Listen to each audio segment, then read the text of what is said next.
Whoa. Good morning, everybody, and welcome to Good Morning Xbox. I'm your host, Axel1324. And I'm Eternal Shaddai. That's right. And Terry will be joining us later. She is having some technical difficulties with a power outage in her area. So she says she'll join us. Hopefully she does. So we'll see what we got going on. So first off, good morning, everybody. It is the long weekend, day number 2. For those of us that get to enjoy the long weekend, Shaddai, are you going to enjoy the long weekend? I will try because I know there's a lot of things going on around the house that it needs to be done. I've been kind of lazy and I have to deal with those things. Yeah, I haven't taken a vacation in like 9 months, so I decided to take the whole week off. So I have a 9-day weekend, baby. Yeah, but the question is, do you take it whenever you feel like, or does it have to be like it has to be this time or this month? The only rule that we have in my department is no more than 2 people can take a vacation at the same time, and there's a vacation calendar. You have to write your name down. Same here. Yeah. So as long as the week is available or that day is available with no more than 2 people gone, you're good to go. Right, same here. So that's the way we do it. So it's a long weekend for me. So of course it's going to involve some more packing. But for right now, I'm just enjoying the gaming aspect of it. I've been doing nothing but gaming all weekend long. But I'll do a little packing here. Like I might pack a box a day or something like that. Not a lot. Like the whole point of this is to still be on vacation. Normally, I would be out of the country right now. So that's your vacation still moving? My vacation is moving right now. Yeah, right now my vacation is just I'm so stressed from buying a new house and so stressed at work. I'm like, I need something. Yeah, you need to stay away, take a break. Yeah. So that's that. But normally I would be like out of the country and stuff during this time. But I decided to do more of a staycation than a vacation. But I'm still going to enjoy it, because, hey, I'm going to be gaming. One of my favorite things to do in the world. I'm going to be gaming my vacation, baby. Yes. You. So anyway, speaking of gaming, Shaddai, what have you been playing? Tell us all about it. Okay. Hey, not all about it. You know which one not all about it. As you saw on Twitter, I was working on my achievement for Remnant 2, in which I did a completionist. So I'm 60 out of 60 for Remnant 2. Then after that, I uninstall. I'm like, get away from me.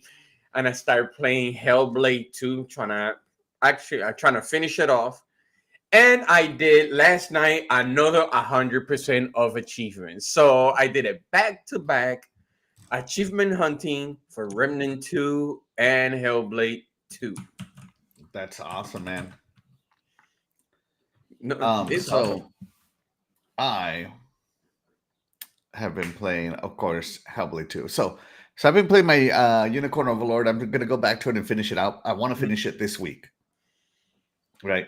How many hours? I got done. I went into a battle that was like 3 levels above my guys. Mm-hmm. Man, it was tough. I've never I had to assume defensive formation. I had to assume defensive formation. Riker won. That's right, King Complainers. I'd rather do defensive formation Riker. and just it was tough battle. Tough battle. How many hours so far? Maybe 20 hours in. 25 hours. I expected 50, but the way you're saying it, like, it's tough. I'm like, man, he got to be one of those. Okay, hold on. Now let me look. Where's my phone? No, because I'm like, for you to say I'm having a lot of time, tough time.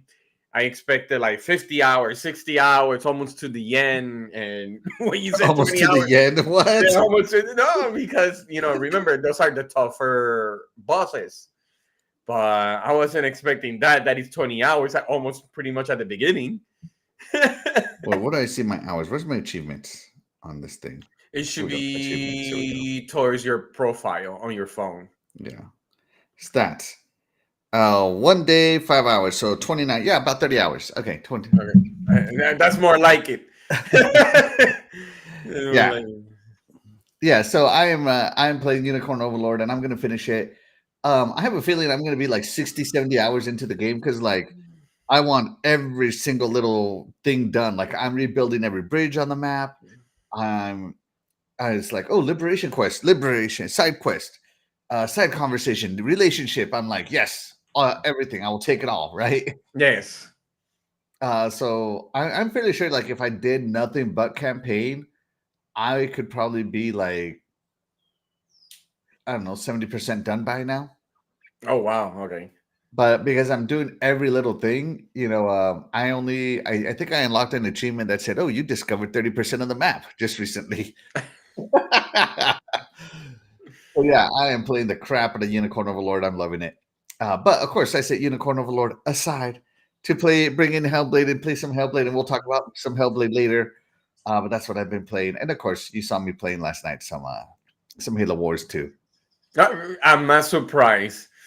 I'm Yeah. not surprised. Every single time that I check on my friend list, you're with Halo Wars. I'm like, man, he gotta be 100% on top of another 100%. You're like double No, double I play the whammy on same that mode thing. over and over again on Halo Wars. Like I have zero. Like I played the campaigns, Mhm. but I'm not an achievement hunter, so I didn't find all the skulls or anything like that. I just play. I want to play that, but I co-op because Let's do it. Should I play with me? Whenever you see me playing Halo Wars, just send me an invite. We'll play some co-op. yes, I don't mind doing the campaign again. I have to do that after I did Halo Wars 1, and I think I'm not gonna do 100% on that one. It's kind of different when it comes to those type of games. To do Yeah. 100%, no, that's not gonna work. Yeah. One annoying achievement on Halo Wars that I haven't unlocked is the build every type of unit in the game. And I have See, built every unit in the game like 4 times, and it still won't unlock. oh wow. It's See, but that's what I'm saying. In situations like that, I'm like, oh, man, it's gonna yeah. take So some time. I don't want to do anything with that. That's why I'm not gonna achievement hunt. I got you. All right, but let's get into today. Let's first off, let's check in with the chat. Up first, we got my buddy, my homie, Doggy Dog 420. Shout out to Doggy Dog. Thank you so much for being here. You are the real MVP. My double KO buddy. Yes. We got the Game Complainers coming in hot. Thank you so much for joining us, Game Complainers. You are the real MVP. I'm astonished you're awake this early, but hey, whatever got you up today, that's good. That's good. Jacob Novik says hi. Shout out to Jacob Novik. Thanks so much for being with us. You are the real MVP. Game Complainer says Hellblade 2 was fantastic, and that's coming from the Complainers. So yeah, that's something. How can you like something and complain at the same time? Well, I'm sorry, what was that? No, how can you like something but complain at the same time? He doesn't. I'm just saying, if the Game Complainers says it's good and he didn't complain, you know it's good. Luis Viet, my beautiful wife, joins us. Thank you so much for joining us. You are the MVP of my life. She asks, where's Cool Cat? Cool Cat Terry joins us. She is in the chat, everybody, from her phone, probably. To answer my wife's question, she says, hey, everyone, PC is running, just booting everything up now. So there you go. She's booting up. She's in the back alley. Speaking of Terry, there she is. I made it. She made it. I made it. Oh my gosh. There she is. Give me 1 second, Terry. Chair Walker joins us. Shout out to Chair Walker. Thank you so much for joining us. You are the real MVP. He says, good morning. I beat Unicorn Overlord in 65 hours, and some fans of the series criticized me because they said I rushed through it, even though I got all the achievements. Dang. Oh, wow. 65 hours. So there you go. See, I'm on path. I'm on path. Chair Walker as well. So yeah. Hey, you know what? You got all the achievements. I'm not going to get all the achievements, as I never do. So yeah. I don't even know what this is. Prednisone got me up early today. I'm going to assume that's a drug that you take. So yeah, I have no idea what that is or what it's for. But hey, I'm glad you're up early, and I'm glad you decided to spend your morning here with us. Jacob Novik says, I'm trying to reorganize my game collection. Just pre-ordered a Master Chief helmet with lights who can turn on both sides. That's awesome. That's awesome. My wife asked, Miss Cool Cat will show up later. Yeah, she did. She did. Let's see. Hey, all. Shout out to Dan, the man, Cunningham. He says, hey, all. How's everybody doing today? We're doing great, Dan, the man. Thank you so much for being here. You are the real MVP. And my wife says, yes, she show up. Yes, she did show up. I love how invested she is. Yeah, she is. She is. Of course. And shout out to Mac. Thank you so much for joining us. You are the real MVP. Says, yo, what's up? And she's very formal. She's very formal, Axel, isn't she? My wife? Yeah, because Mr. She learned proper Jedi. English. English isn't her first language, so she's not that. She didn't learn the American English, so she learned proper English. So yes, she is very formal. Her English is very formal. When the time comes, she will be ghetto. No. A big reason why I love communicating with my wife is because she knows how to communicate properly without you using like, I don't know, Gen Z talk or whatever. Let her be a little bit ghetto. She's not over there. She's not over there saying, Shaddai looks mid today or some crap like that. Yeah. So there you go. And apparently prednisone is for gout. Man, you gotta get more fruit in your diet. I don't even. What is gout? Gout is a common cause of arthritis that can affect anyone. Okay, it's arthritis. Okay. Well, hopefully you get better. All right. And Mr. Shaddai is here forever, right? Shaddai will join us whenever he can. He always does. He has an open invitation and part of the panel. Yeah, he's part of the panel. She wants that battle with me and Terry. That's the reason why she's saying that. She liked that battle. She does. But Terry, we were talking about when we had been doing this this long 3-day weekend. First off, are you enjoying the 3-day weekend? Today's my first day off because I worked yesterday. But do you get 3 days? I normally don't work on Sunday and Monday, so it's a normal for me. Oh man, that sucks. Yeah. So no 3-day for Terry. Yeah, it's a normal work week for me. But yeah, no, I'm here. I made it, and all the good things. I didn't do any gaming. I forgot last week. I said I didn't do any gaming, but I had forgot. I actually did a full playthrough of the new Oregon Trail. The new Oregon? The new Oregon Trail that came out, I think by Yes, I saw you playing that. I thought you were bluffing. I did. It took me like all day. It's funny because the 95 version, I can do a full run on that in like an hour. And to do a full run on the new one, it took me, I started around like 1 or 2, and I think I played till like 9 o'clock at night trying to get one playthrough done. But, and my character died. I didn't make it. I died 30 miles from Oregon, 30 miles away, and I died. Also, I'm still can't even pass the first river. And my wheels keep breaking. I'm telling you, I never played the new Oregon Trail. You'll have to send me a link to it. Okay, it's on Xbox, so it's good. I'm sure there's like 15 different versions of Oregon Trail on Xbox. Yeah, I will download that one. That's classic. Yeah. So Terry, I have a surprise for you. Okay. Look at what I ordered, and it arrives today by 10 p.m. Check it out. Oh God, dude. Oh God. What? It was on sale, so I had to get a copy of it. All right, we'll have some good fun. They just have a new update coming out too. Yeah, I saw that they just updated it. So yeah. I haven't bought it yet because I'm waiting for that co-op, man. But I bought it because they announced that they're gonna get co-op, and I saw the sale. It was only $30, and I'm like, you know what? The Mud Runner games are worth $30 to me. So I bought it. I couldn't pass it up, and it was a brand new copy, not used copy. And I'm like, nice. That's awesome. So that's right. So Oregon Trail, yeah. Let's see. My doggy dog 420. My doggy dog 420 says dysentery. No. Jacob Novik says Alex want to know Shaddai's secret as to why the green screen. He is secretly in jail. Yeah. Jail cell, Shaddai. I know. I'm not in jail. See, it's my room. Oh my gosh! Look, is that your green screen? Yeah, just the round circle thing. That's cool. Yeah, that's cool. Okay, cool. And shout out to Ice Cream Gaming. Thank you so much for joining us. You're the real MVP. She says, I've been in the hospital since Thursday. I had a big breakdown with my mental health, and I'm out tomorrow. But apart from all that, I'm fine. Hey, you got to take care of number one. Always got to take care of yourself. And we're glad that you went out and got some help for whatever your mental health issue is. Those are the hardest things to treat is the human mind. So I'm glad you're seeking help and that you're doing better. That's always That's always good. Let's see. Good. Web Dave says good morning. Thank you so much for joining us, Web Dave. Web You are the Dave. real MVP. We appreciate you. Yeah. And yeah, that is a cool green screen. I like it too. Yeah, that is a cool green screen. I was about Timu. Timu. Got the wish.com green screen going on. That's wish2.com. That's right. That's a 2.0. That's funny. All right, but let's get right into the topics, guys. Let's get into it. Hopefully we've had a good eventful morning. So Terry, your favorite company is having a direct. They announced that Devolver Digital is going to be at the Summers Game Fest June 7th at 5 p.m. Pacific time, Terry.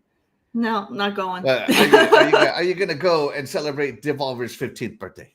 No, absolutely not. Okay, are you saving it for the Sweet 16? I'm saving it for when they go out of business. Unbelievable. Oh, wow. I don't like anything they've ever made. Like nothing.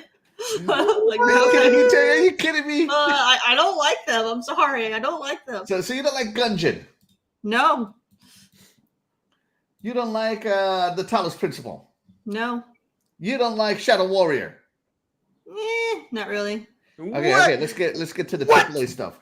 What about Genital Jousting? Definitely not.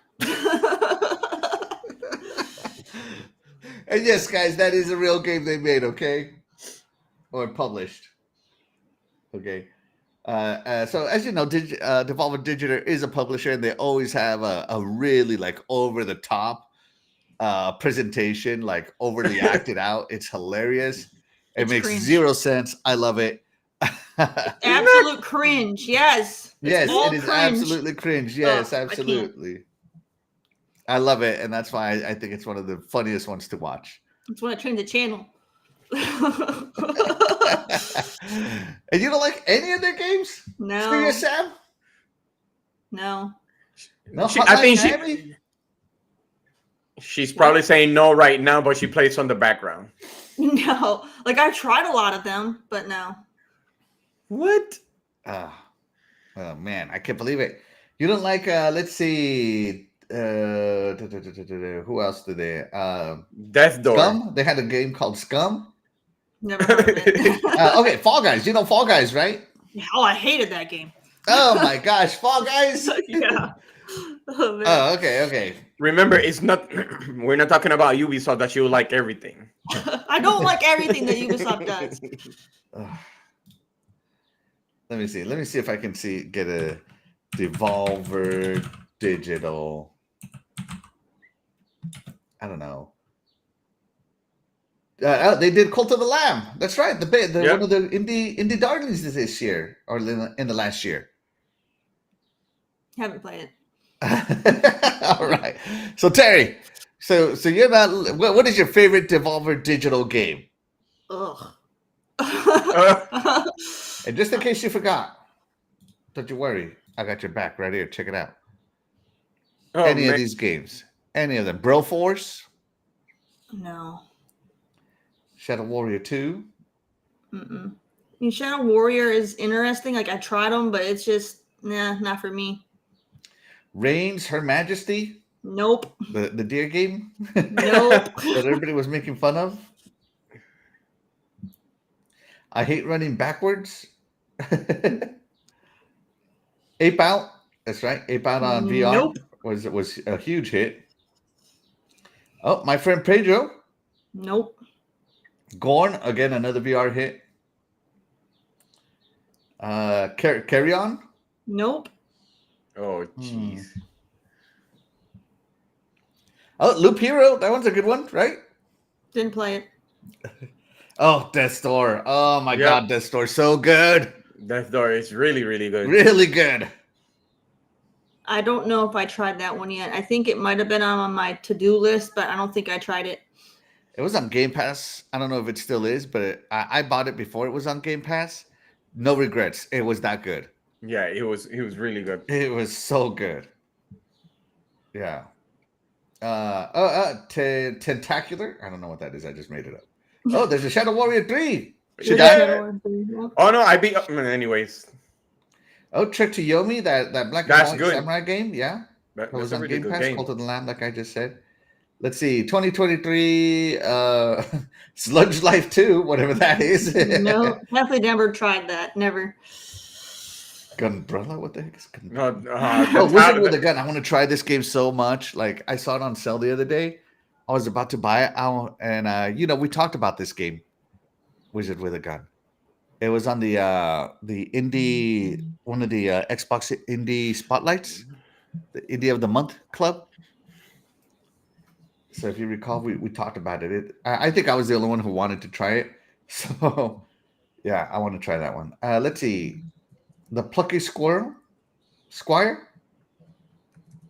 Yeah. So I mean, Devolver Digital doing a lot of games. So okay, Shaddai. Devolver Yes. Digital Direct. Which one is your favorite Devolver Digital game? Oh boy. I play all 3 Shadow Warriors. Love them. I beat what was it? Death Door. Awesome game. Oh yes. Oh yes. Trek to Yomi. I was playing it. I love that black and white type. Mm-hmm. Environment. I love those. And I think there is another one, if I'm not mistaken. Oh, I was curious about this, and that would be the Talos Principle 2. Yeah. Yeah, you know what I mean. So that's a puzzle game. I played the first one. It was It looked okay. interesting. It was okay. I lost interest in it because like all the puzzles felt the same. They didn't really have a good variety. Oh, I thought it was because you're like, oh, I like this game until you found out that it was devolvable digital. And you're like, no. I'm really I love puzzle games, but they have to have a good variety of puzzles. Don't have 20 of the exact same concept. Mm-hmm. Yeah. Yeah. My favorite Devolver Digital game by far is Death's Door. Yes. It was my indie game of the year. It was like my runner-up to game of the year. It was just such a good game. And yeah, Doggy Dog said here, didn't they do Death's Doors? And he meant to type they do. Yes, they did. Well, they didn't make it. They published it. Again, Devolver Digital is a publisher. And they published Death's Door, and man, I'm with Doggy. They threw I it can at never us. speak highly enough of that game. It was good. It was good. And shout out to Splendiferous. Thank you so much for joining us. He says, we have Eternal Headache in here again. What's good, bro? Yes, Splenda. Yes. Yeah. All right. But then, yeah, that was the announcement. That announcement. And oh my gosh, this is still going to be so loud for me. Hold on. Let me turn on the volume. And other announcements, Elden Ring got a story trailer, Terry. Let me pause this and set the settings to as high as they'll go for my stream.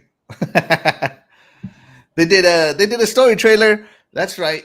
Now this trailer is 18 plus, so sorry for you kids that are watching.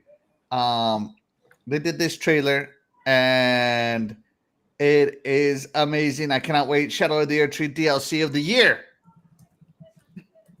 Terry, are you gonna play this? No. I haven't even played the base game. So yeah. All right. Shaddai, are you gonna play Elden Ring Shadow of the Earth Tree coming out here in a few, like a couple of months away? I haven't even played the base game. And like I told you, Axel, at the beginning in the green screen, I'm gonna repeat it again. I have that mentality that is like Sekiro, and I got killed by the first Sentinel. Mm-hmm. So yes, I can't play it like Sekiro. But when the time comes, I will play the base game before I go for the DLC. But it looked really interesting, though. There's very little DLC that I buy in my life, but I am 100% going to buy this one. As you know, I am a huge Souls guy, and Elden Ring is probably the greatest game made in the last 10 years, 20 years. I mean, it is, I'll give it 10 years. It is amongst the greats, the GOATs. You know what? I thought it was Final Fantasy. You got that Final Fantasy feel. Elden Ring? You know, when Square Enix trying to announce a new game from them, they usually have a really good cinematic. So when I saw that, it felt like if it was Final Oh. Fantasy. Like that. See, that looks like a Final Fantasy. No. This game is 100% based on gameplay. This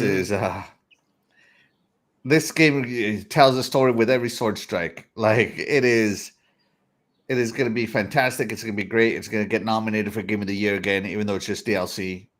It is.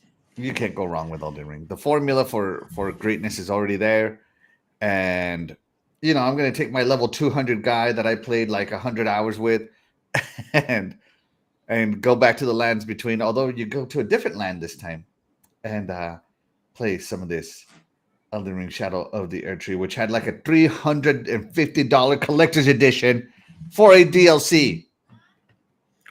Masochist of the Year.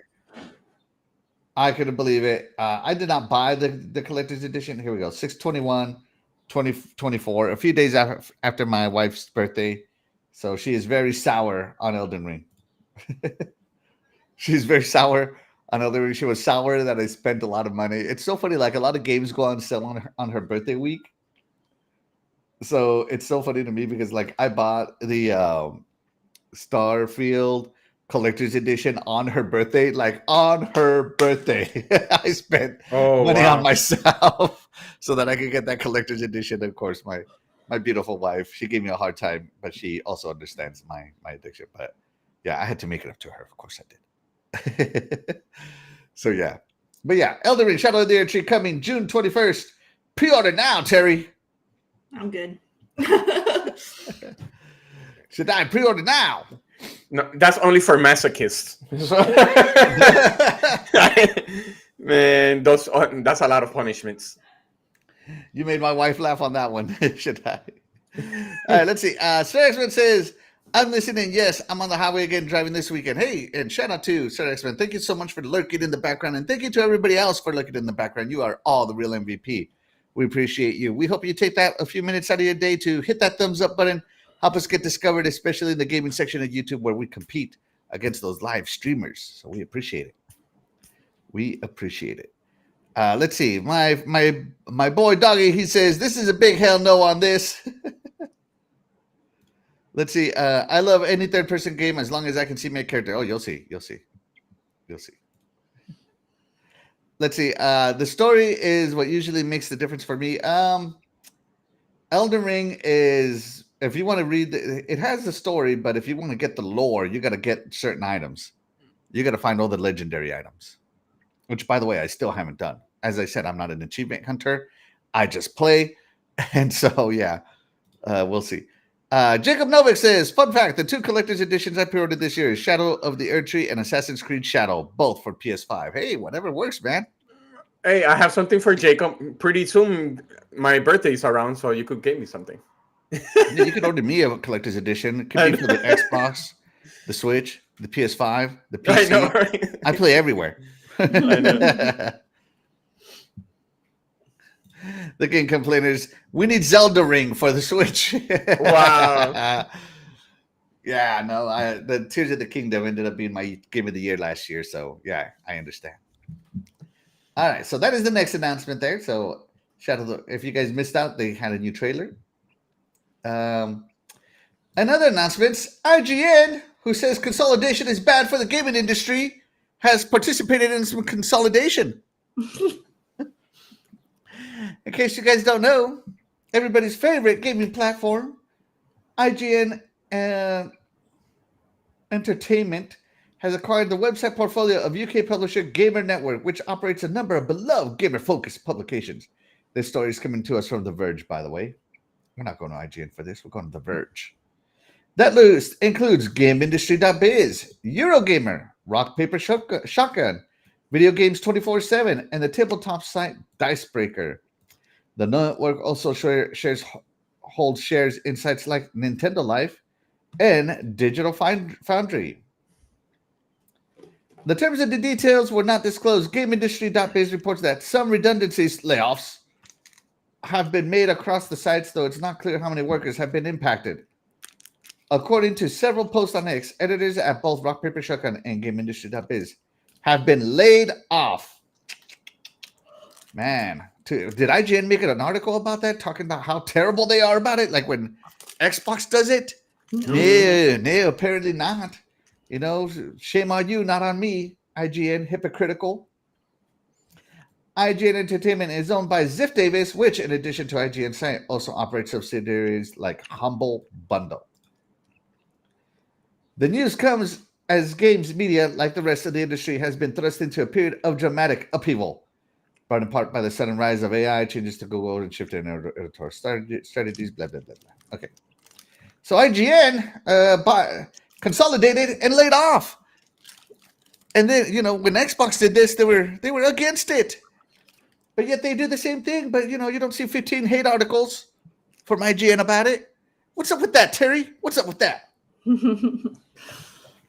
Well, I mean, I feel like you're not going to put yourself on blast. No one's going to do that, to be fair. But it's okay, put them on blast, Terry. Yell at them. Yeah, everybody else will put them on blast, but they're not going to put themselves on blast.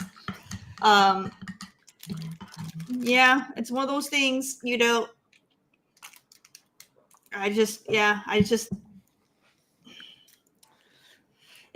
one of those things where, you know, the so-called journalists that work there, clearly, you know, they kind of do their own thing and they don't understand how business works. And that's why the guy who owns the company makes all the decisions. So, you know, while they're over here writing articles slandering other companies for acquisitions and layoffs. Mm-hmm. Yeah, for acquisitions and layoffs.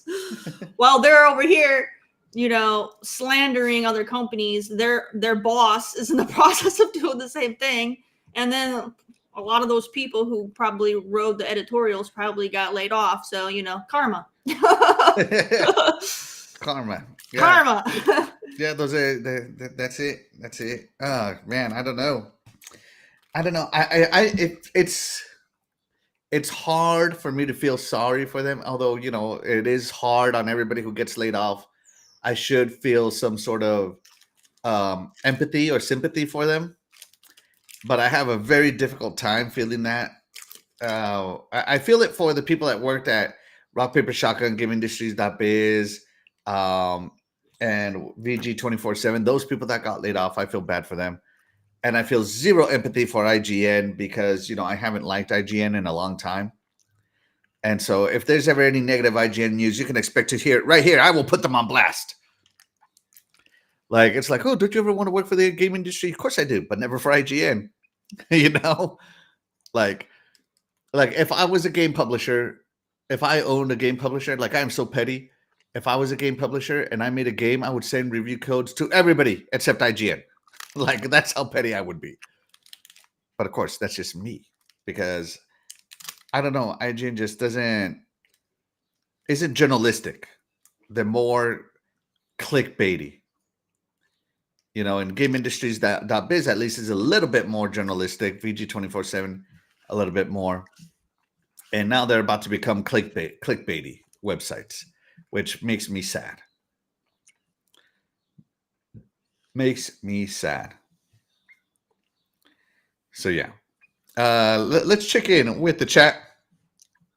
Jacob Nova says, hell no, should I? I'd rather collect for my 24-year-old self. Let's see. A game complainer says, IGN equals crap laddie. Doggy Dog says, do as I say, not as I do. Yeah, exactly, Doggy. Exactly, you said it. The game complainer says, IGN, you can't have ignorance without IGN. And he also says, I used to work at IGN, Axel. They stopped feeding me lunch. I had to leave. Yeah, I would leave too if they stopped feeding me. Let's see. Sir X-Men says a lot of those companies that got bought by IGN were impartial and fair to all games. Yeah, exactly, Sir X-Men. IGN just made them just like them. IGN will make them just like them now to be against Xbox. Absolutely. The Xbox hate is going to continue to flow. Yeah.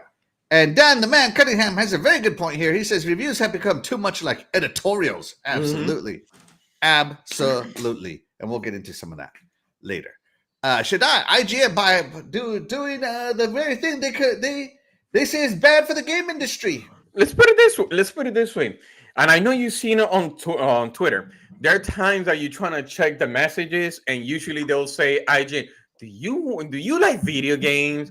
Come join us, and you could be this and that, journalist for gamings and all that." Yeah, But then again, as time passes, what a coincidence that we see Ryan McCaffrey doing his video at his house, Destin at his house, why not at the office? Yep. So that means something was going on behind the scenes, and they're like, nope, let me create my own channel. I don't want to be one of those layoff guys, so let me work on it now before it's too late. So for me, looking at this and reading it about all the layoff, that means that Ryan and Destin knew what was going on. So they need something as a backup. I know none of us like when everybody gets laid off. But this is something that IGN, they're the one who set everything up. And they didn't know what else to do. They acquire all those Eurogamer and all that, and pretty much they're what is it, PS centrics. So I wouldn't be surprised that sooner or later we're gonna hear the people that are pretty much laid off. They're all Xbox centrics. Just to minimize, I wouldn't be surprised. All the Xbox guys got laid off. Yeah, all of them. And no, let's just put it more PS centric. But Xbox hate drives the news. Everybody knows this. Yeah, pretty much. Look at it. They have Nintendo Live. They never said anything about, well, we do have Xbox for this, and I know they do have it, so I wouldn't be surprised. OXM, yeah. So, IGN owns the company that used to own OXM, don't they? I want to say that's true, but don't hold me to it, guys. I don't know, but I wouldn't be surprised if they close that down. So it's like, it's always the same, or I think whatever. OXM is owned by GameStop or GameSpot. GameSpot. I think they own GameSpot, don't they? I think so. And Kotaku too. Oh man, if they own Kotaku, that's something. No, I think they actually do own Kotaku, if I'm not mistaken, because they usually say, our sister. Games Radar. Sorry, not GameSpot. Games Radar. Or Games Radar. Yep, I got you. All right. Let's see. Games Radar Plus. Who owns them? Let's see. Owner Future Pick. Okay, so they're not owned by them. Okay. They can still bring it out. No, I wouldn't be surprised. But other than that, layoff is a big no. Hey, work is our life. That's how we keep our stuff. Responsibility. I rather say our responsibility. So, all that talking, and now this is happening. Yeah, karma is something. Blankety blank. Yeah, it is not good whenever layoffs happen. Of course, we feel bad for everybody, but again, of course, IGN being hypocritical. Who would have thought? Who would have thought? Terry, would you have ever have guessed that IGN would be critical again after being critical? Hypocritical, I should say, again after being hypocritical before. Yeah, they're always going to be hypocritical. Always. Always. Who would have thought? All right, and that's going to do it for the announcements that I had, I think. What is this? Oh, yeah. So let's get straight on to the topics. Let's see if anybody has anything great to say. Ryan McCaffrey looks like Rizzo the Rat from Fraggle Rock. Rizzo I don't even know who that is, but just reading that made me laugh. I think that got confused because I remember Rizzo the Rat being from the Muppets. The Muppets? Okay. Yeah. He always hung around with Gonzo. Okay, I know that one. Okay, let me see. Yeah. Rizzo the Rat. Yeah, I remember that one from the Muppets. Yeah. This is from the Muppets. Yeah, I remember that one from the Muppets. Yeah. Okay. So let's get straight to the first real set of news today. It's gonna maybe create some heat, and that is the fact that Hellblade 2 launched this week. The first Xbox game to launch in what, 6 months? Has it been 6 months since the last launch? I think so. September, October, November, December. 8 months. The first Xbox game to launch in 8 months. So Hellblade, Senua Saga Hellblade 2 came out. And man, I got nothing but good things to say so far. But we're going to go over to Terry. Terry, did you try this? No. Did you have time? Oh, no, boy. Hellblade's not your jam. I said it's not high up on my list. I'll try it just to try it. Mm-hmm. But I honestly haven't had any time. So I just haven't been doing gaming lately. Okay. Yeah. Okay, so October from last year. So October, November, December, January, February, March, April, May. Yeah, 7 months. Okay, one more month, doggy. Okay. So yeah, the first Xbox first party game to come out in 8 months, 7 months. And man, talk about a graphical showcase. Graphics are on another level. Nothing, and I do mean nothing, comes close to the attention to detail that this game put out.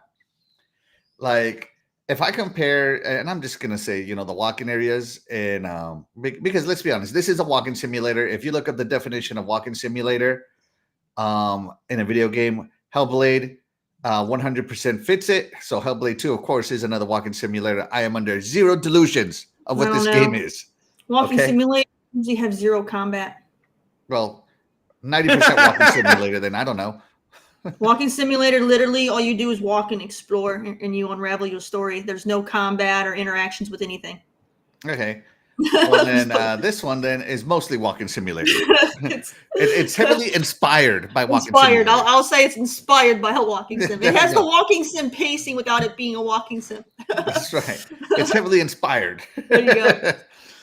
But it tells most of its stories through Senua talking through herself, the narrator, the voices, the Furies in her head, and the I'm not going to ruin the other voice that's in her head. That guy is awesome. That voice, just how deep that voice is. I wish my voice was that deep. Senua. Yeah. Do you think you could run away? Jeez, man, that voice is so. I don't know who. I haven't looked at the credits, but that voice is. Every time it comes on, it's just like, yeah. I hate what you have to say, but I love the way you sound when you say it. It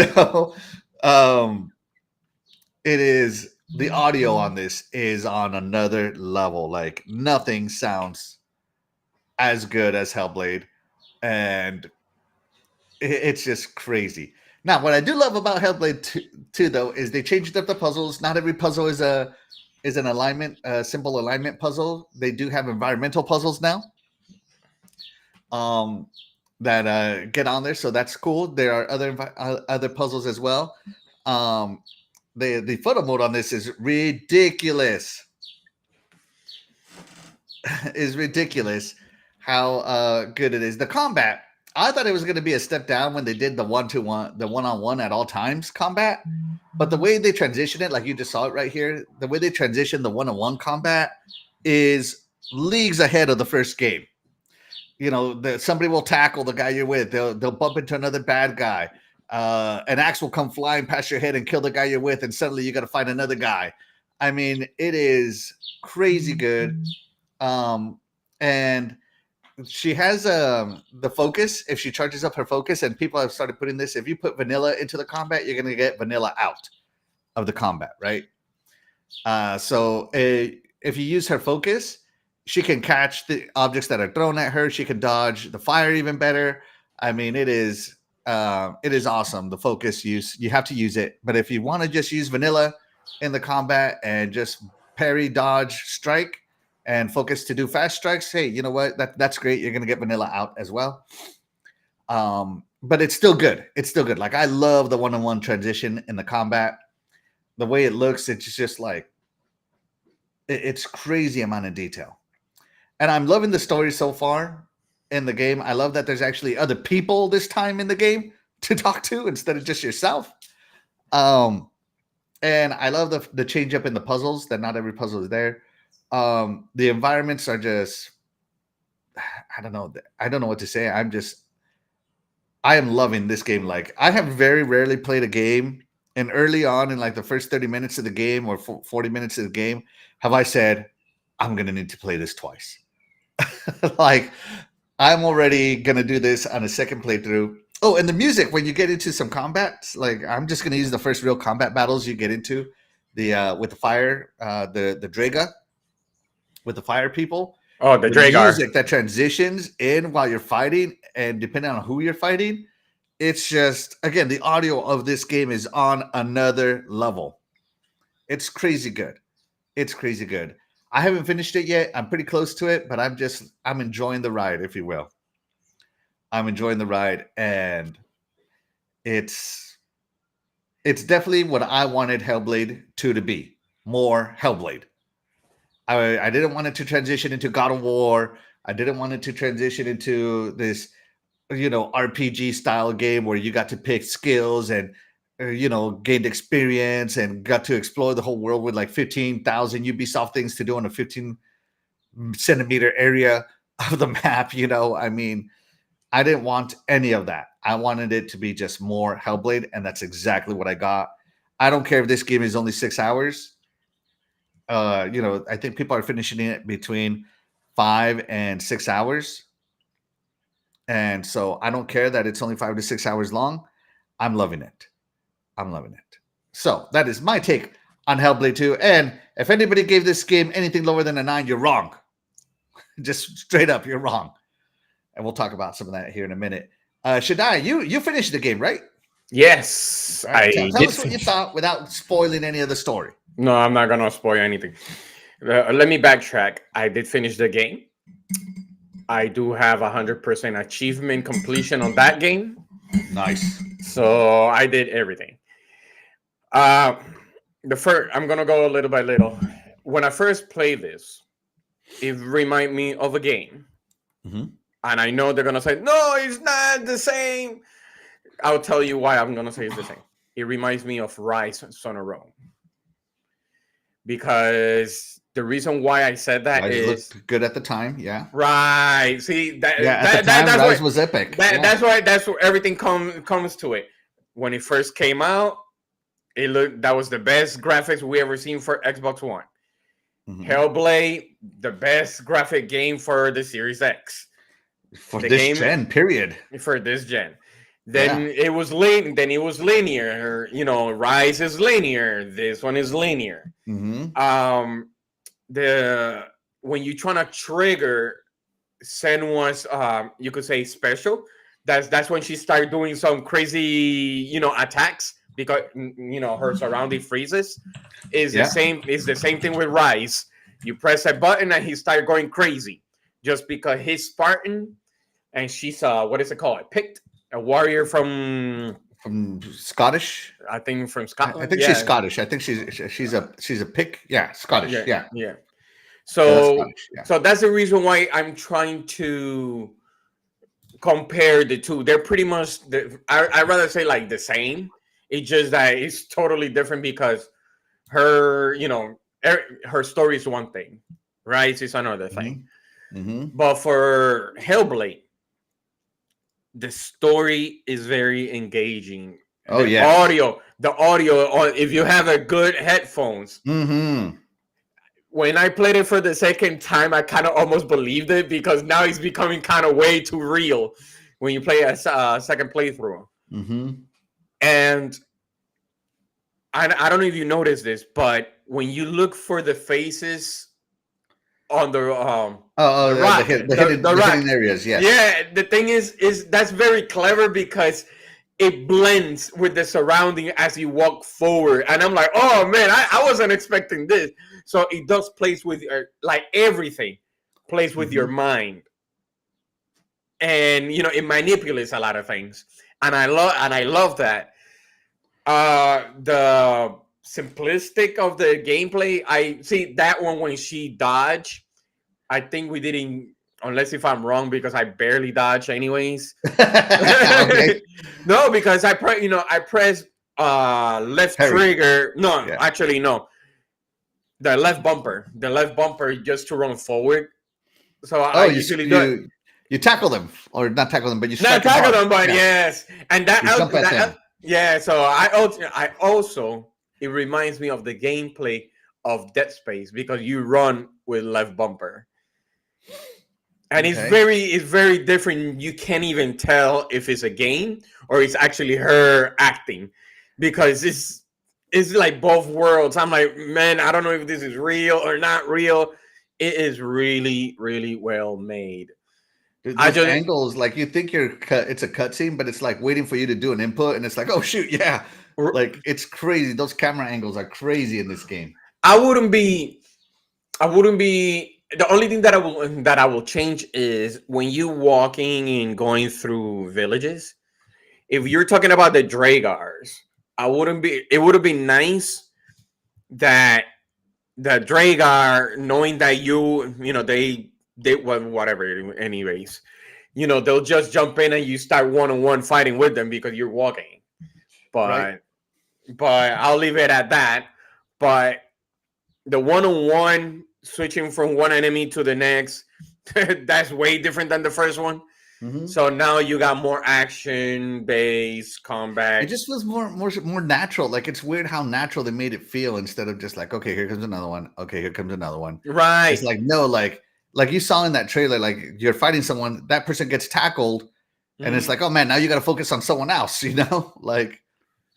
No, you're right. I wish she crazy. could tackle. I wish she could tackle, but sometimes I got stopped because that guy with the flame kind of catch me off guard, and I'm like, oh man, he stopped me. I'm like, okay, fine. So I have no other choice in dodging and trying to hit him with it. And I love that the bad guys have frenzy attacks now. Like they have unparable, like I'm not gonna say which bad guys, but they have like a 15 hit attack that you gotta either dodge or parry all 15 hits. No, I use before you can counter it, and I love that. I use the special to avoid any cost. You use the focus. Yeah. No, that's the best way. I was out of focus, so I had to parry them, and I felt like a boss. I'm like parry, parry, parry, parry, parry, parry. No, I was like, yes. No. And I finally did, and I know somebody posted this, so I'm like, you know what? If that person could do it, I could do it. So the person threw the axe, and I focused, and I tossed the axe back at them, and that was awesome. Yes, that was. It has its definitely great moments, but yeah, what would you give? You played it. What would you give it? Should I? You played it twice. Yeah. Well, 1.5. Oh, 1.5 times. Sorry. Yeah, because when you do that, if you do like stars or whatever it is, what would you give it? Before I said that, have you noticed something? Oh, and you said you haven't beat it, but let's say if you beat it, it has the same setup as God of War. Because I'm not God of War, sorry, Gears of War. Sorry, Gears of War. Because it says these are all your chapters, but it will say 1-1, 1-2, 1-3. And I could tell when I saw that, I'm like, this is something that Gears of War did. So I wouldn't be surprised if Coalition was helping them out, like an idea. So I'm like, oh boy. So the reason why I said that 1.5 is because they'll tell you go to this certain chapter, this certain whatever it is, chapter 1, whatever. So you could do your achievement. I will give it, honestly, I'll give it an 8 out of 10. Because like I said, no, not blasphemy. Everything is fine. Honestly, everything is fine. But the thing is that sometimes from point A to point B, when you are in a place that is under attack, have something to, for you to attack, because remember, you're walking towards your enemy's area. It's not you don't go to your enemy's area and not fight anybody. You know what I mean? I know that's unheard of. But that is something that it could be probably like, okay, I'm walking and this guy pops like here. And pops to fight, something like here and there, not all the time, but here and there as you walking, because they're trying to prevent you or they feel like you're invading their space. But I give it an 8. An 8 out of 10. All right. Yes. So there you go. that is ours. Guys, let us know what you would, if you have played Hellblade, let us know what you would rate it. You know, let me put a post up. So your options Jacob say you 10, plan on 9, 8, and you're not a gamer. So just kidding. Let me see. I know Jacob say you plan on compete with Stallion. He has 3 million gamer score and have got 1,000 in one game for 500. I will tell you something. The only way that you could do that is if you start with smaller games. That's why there are games that it will say achievement games, and they're very easy. That's the only way that you could achieve 1 million. And you could do here and there, bigger games like I said, Remnant 2 that I did 100%, and also Hellblade. So yeah, there are ways to do it. Yeah, and so yeah, and Terry, I know you haven't played Hellblade, but yes, you have xCloud. Are you looking forward to playing it? Like I said, it's not high on my list. Yeah, I was going to say it's really not your jam. I'll try it because it's on Game Pass. And who knows, maybe the second one will win me over. I really disliked the first one. So I really don't feel like I'm probably going to like the second. But who knows? The second one might convince me. Who knows? So, I mean, I got to try it first before I can actually have a solid opinion on it. Right. Totally. At least you're being honest and fair. But, Terry might be the only one who's been honest and fair. Let me get into the next topic here of what's happening, if I can get my show together here. So some people, even though in my opinion this game, it does everything the first game did, does it well. IGN's layoff right there. They're dropping their review score. So Hellblade 1, if you remember, it launched as a PlayStation exclusive. We got an 8 out of 10 from GameSpot, and the same reviewer gave it a 6. Seems as if Hellblade is slated to be a series as well as a staple in Xbox first-party lineup. That said, at this point, I don't exactly understand where the series is headed. So because she has no future vision, she rated it low. So yeah. With too much focus on cinematics and too little on creating an experience that is engaging, Senua fails. So I hardly agree, as I am heavily engaged. So is she trying to say that the game is too movie-like and not enough? There's a lot of walking in it. There's not enough game. It's heavily walking sim inspired. It's not enough that's trendy. Because she mentions Hollywood and cinematic, so that tells me that she thinks the game is too much like a movie and not enough like a game. Yeah, it's not gamey enough. The things that gamers consider game, which is combat. It's not Order 1880-ish. So that one is there. So let's see. Marriage Station, not as bad, but still they dropped it again, 15 points. So PS4 and Xbox. Hold on, let me just bring it up and then we'll read some. Hobby Consolas dropped it from a 91 to a 70. Holy cow. But the biggest drop came from Game Critics, who dropped it from a 95 to a 45.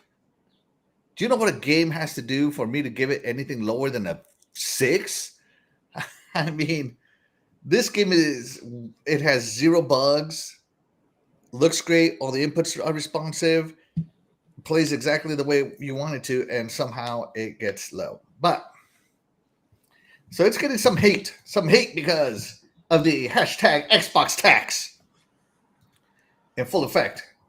I think this game proves the Xbox tax more than anything, in my opinion. So Hellblade 2, in my opinion, did everything Hellblade 1 did and is doing it better so far. Some people have said that the story in Hellblade 1 was better than it is in Hellblade 2. I might give them that, but that doesn't mean that what they did wasn't well executed. And actually better executed, especially the combat. Everybody's complaint on the combat last one was, so they were complaining about it. And now it's got this deep system that relies on her focus, where her focus does more than just make her move fast and freeze the world. Mm-hmm. Which is what I'm hoping that it wins me over, because I did not like the combat in the first one either. Which is why which is a major reason why I stopped playing it. I wasn't wanting fun. Yeah, you remember the first one, the combat, like if you killed someone, they just like rolled and died? Yeah, And this one, every time you kill someone, it's an execution. A cinematic execution. And it's a different execution, not all the same. But I've said it in the past, one of the major things I hate about the combat was it was too predictable. If you failed at a fight and you went right back into it, you could do the exact same thing you did before, and the enemy will respond the exact same way.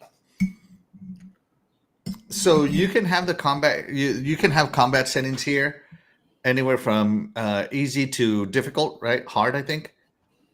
And but you can also put it at dynamic. So if you keep dying with the same guy, they'll just come back easier. So you can also set your combat as dynamic. But if you don't want that, you can set it on hard and get ready, because there's no combat tutorial in this game. Mm-hmm. So they'll put you straight to the point. Yeah. This game there's zero hand holding, but again, I don't think it needs it. So yeah, they're saying it's too cinematic, and it's like, what do you mean? It looks good. Like here's the part that bothers me, right? This is a quote unquote walking simulator. Earlier this year, there was a walking simulator, or last year, there was a walking simulator on PlayStation called Stray. And it got nominated, and people were saying, "Oh, it's Game of the Year." Blah, blah, blah, blah. And it is more walking simulator than this one. Like, oh, you want to jump in Stray? All you got to do is push the button. You don't actually even have to aim to jump. Like it bothers, like, the gaming media bothers me because they are so inconsistent in what they consider is good. Like, oh, Stray had did it have combat? Anybody remember seeing any combat in Stray? No. Yeah, I seen it. He just meow. Yeah, he meows. But, and I'm not saying anything against Stray. I'm saying this against the gaming media, who will rate a game like Stray, which is a beautiful looking walking simulator inspired game with primary focus on cinematics and the story, and button presses every now and again to jump from one ledge to the other. But then a game like Hellblade 2 comes along, and they're like, it's not gamey enough. It's not God of War-y enough. And that's why they thought they was. Yep. That's what they thought. Like, arguably, God of War, it doesn't need to be God of War. Hellblade is Hellblade. Mm-hmm. And God of War had its fair share of cinematics. No, not only that, Metal Gear Solid Son of Patriots, it was what, 20 minutes of movie before you start playing. Mm-hmm. The beginning, it was really long. Like, you know what other game did that? Kingdom Hearts 3. Yeah. It stopped with the blasphemy. That's not true. I don't understand. That's not true. Kingdom Hearts 3, man. Yo, that's not true. Cutscene after cutscene after you take 2 steps and then trigger another cutscene, man. That is not true, Terry. It's Say too the right true. thing. No, it's not. All right, so because of these guys just rating it low, Hellblade is now sitting at an 81 on OpenCritic. I like OpenCritic because it combines every platform that the game is on to give them an overall. Mm-hmm. Personally, I think that's the way it should be. You know, PC Gamer gave it a 58 out of 100, as you can see here. GameSpot right there with the 6 out of 10. So, I mean, it would be much better rated if these haters who... I mean, IGN didn't hate on it. They gave it an 8 out of 10. That's pretty good. IGN, that's hate from IGN. This game is easily a 9. I can tell should die with his 8 works for IGN. Oh. Yeah. This game definitely to me should be high 8, low 9. But it's been dragged down by haters, in my opinion. Like, how can a game be so polarizing and get a 5 out of 5 and then at the same time basically a 6 out of 10? Here's a 9 out of 10, and then a 5 out of 10 from Metro Game Central, which who takes them seriously? Like, that is just so up and down. You can tell that some people are lying. Mm-hmm. Like, you can tell that some people just took it are like, oh, it's an Xbox game 4 to 10. Like, I was listening to the Xbox 2 yesterday, and Randall Thor was saying a story about how he heard a guy uh, talk about how much he didn't like Hellblade 2, and with no sarcasm in his voice. And this is a guy that gave it a review, right? A podcaster. And he didn't say who it was, so I don't know who this was, but I'm just repeating the story that I heard on the Xbox 2. That the guy was playing it on his phone while he was at the gym and didn't enjoy it, and that he played it while he was, I don't know, watching a movie or something like that. And of course, he didn't enjoy the game. Like, of course, you're not going to enjoy the game when you're playing it when you're doing other stuff. Like, oh, I played it while I was in between sets at the gym. You're What? not focused. That's and you're going to tell me that the game's not good because you didn't enjoy while you were working out? Are you serious? And that's the kind of hate this game is getting. Like, I wouldn't be surprised if these people here, where are they? PC Gamer guy, Metro Central person, and GameSpot person did something very similar. I just feel that it's totally Xbox gets the unfair treatment every time, no matter what product they put out, because this is a great product in my opinion. One of the biggest flaws when it comes to reviews is they don't have a score sheet. There should be a universal score sheet that everybody uses, and they have to check off the boxes based on what the game does and doesn't do, so that way everybody is on the same page. Mm-hmm. There isn't a score sheet, so people just make up stuff on feeling. Yeah, I feel like, oh, did it have bugs? How many bugs did you run into? Okay, minus 0.1 point for every bug or something, There needs to be a score sheet, because if someone's like, well, this one had too many cinematics, I'm going to, knock it a huge score because of cinematics. That makes no sense. Yeah. You need a score sheet, and everybody needs to have the exact same score sheet. You know who showed like a new way of doing reviews? I think it was the Black Viking, that he showed the sheet on how it should be score reviews. So he kind of I don't know if you could find that Axel, but he posted on Twitter the way he breaks down the Black Viking. Yeah, they're supposed to do a breakdown on all of the mechanics and everything that the game has, and that's how you're supposed to review a game, but they don't do that anymore. Now they just base it 100% on their own personal opinion on whether or not they enjoyed the game or not. Mm-hmm. And that's not a review. Your review is not supposed to be a personal opinion. It's supposed to be a breakdown of all of the pros and cons that the game had, mechanically, story-wise. If that story has a huge flipping plot hole or the story made no sense, you should be docking the story. So you got to be grading everything about it. Grade the sound design. If you have a gun, does that gun sound like it's supposed to sound? Yeah, like there was a section in Hellblade where something is happening and your cover is breaking on you. When that first happened, like when I was taking cover behind something and it broke, I was like, oh crap, and I had to run to the next cover as fast as I could. Like, it even has like those sections, like, remember in Tomb Raider how you have those action sections where you had to like move left and right and stuff like that? Yeah. It has those. It has sections like that. And like, there's so much more to this game than the first game. I feel like people just forgot the first game and need to replay it or something, because in my opinion, this game offered more variety of gameplay, offered more variety of puzzles, offered better combat, offered way better visuals. Like, Jesus, nothing will compare to this for years. And it offers some of the audio and some of the best music integration I've heard in a very long time in a video game, based on what is happening to your actions. Like, this soundtrack for this game, the way it was implemented, should be up for soundtrack of the year, in my opinion. Like, between the drum sections, the piano sections, I don't know what to call it other than the throat singing sections where the guys are, oh yeah, like between the throat singing sections, like the soundtrack alone is enthralling to me. And I'm a huge music guy, Terry, you know this. I would not be praising something for music if the music wasn't good. And I gotta tell you, like, this these people are just disingenuous to me. And I agree with Terry. Back in the day, like, EGM, Electronic Gaming Monthly, would put up, hey, this is what it scores like. And they would say, like, it was the very first page of the reviews section. Do you remember that? They're like, this is what every score means. And, we rate it like, a 4. Game has a ton of bugs. Like, it's just on there. And if it didn't meet that criteria, it had to be either higher or lower, depending on the criteria, right? So I agree 100% with Terry with what you said, that there needs to be a standard rating system instead of feelings. This whole feelings ratings is not working out for me.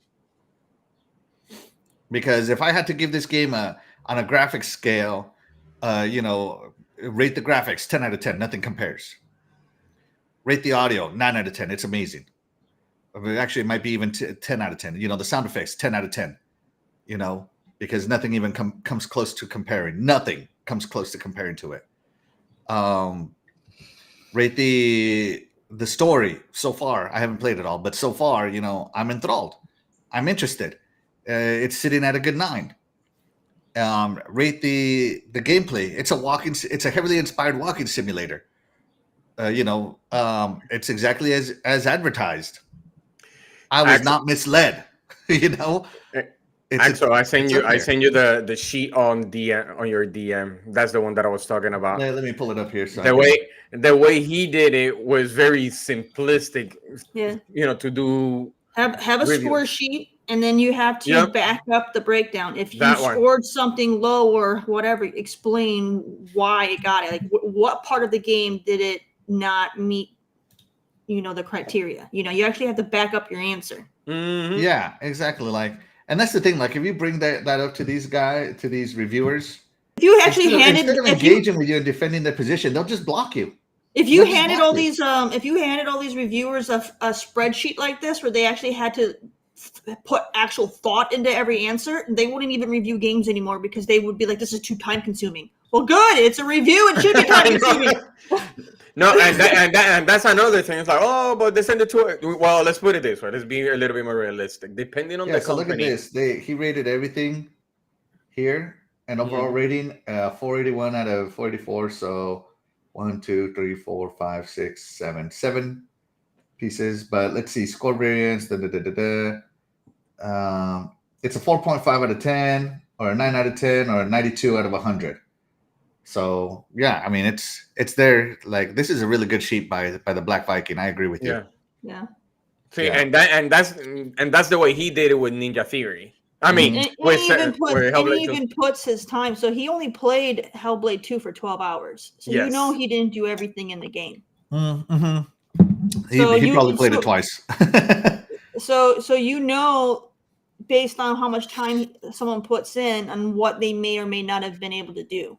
Mm-hmm. Yeah, so the lowest scoring category was category A, which is game mechanics, and category E, which is innovation and creativity. I'd give this one a much higher score, but I kind of feel like filling this out when I'm done. I feel like filling this out. I might post it on Twitter. Innovation and creativity would be tough, because if they do the same stuff they did in Hellblade 1, then they didn't really innovate anything. They just they innovated for the first one, and then they just kept it. Yeah, but like in the first one, right? Like, the main thing I tell people, the main thing you can see in the world is, in the first one, you were always surrounded by walls. I don't know if you remember this, Terry. There was no scenic views at all in the first one. And this one, everything is open. Like, the only time you're surrounded by walls is when you're in a quote unquote dungeon or something, right? Mm-hmm. Otherwise, like the exploring part of it can get pretty big. And the cinematics are crazy, and it has weather that moves depending, like, if you're walking, her hair, the time of day changes as you're like when you get to a certain area. I know it's scripted time of change; it's not real, but it's still there. Her hair movement when she walks and is insane. Mm-hmm. But if you look, he docked it based on interaction, so that's why the character interacting with things. That's where he docked it. Okay, yeah, there's nothing to interact with in the open world. I agree with that. Or in the walking world. I don't know what to call it. The linear world? There we go, linear world. Yeah, there's nothing to interact. I feel that these reviewers that are like, given that these scores are just, they wanted Hellblade to be something other than Hellblade. Mm-hmm. They wanted a heavily sword one. They wanted something else. They wanted a different game with Senua as a character. They wanted Senua in Super Smash Bros. And review it that way. I mean, that is what they wanted, and they didn't get it, so they docked it. And that's a feelings, as you said, a feelings review, not a hey, here's what I put down, and here's what you gotta do. So yeah, great. This is a good a good list here by the Black Viking, by the Longhouse Metacritic people. So yeah, thank you, Shaddai, for sharing that. Yep, no problem. Yeah. So let's check in with the chat, because we've been talking a long time. We gotta do something here. Let's see. The game complainer says, imagine playing a Zelda game with those Hellblade 2 graphics. Just saying. Oh, man. Oh, it would be my game of the generation right there. I love Zelda games, and if it was this good looking, holy crap.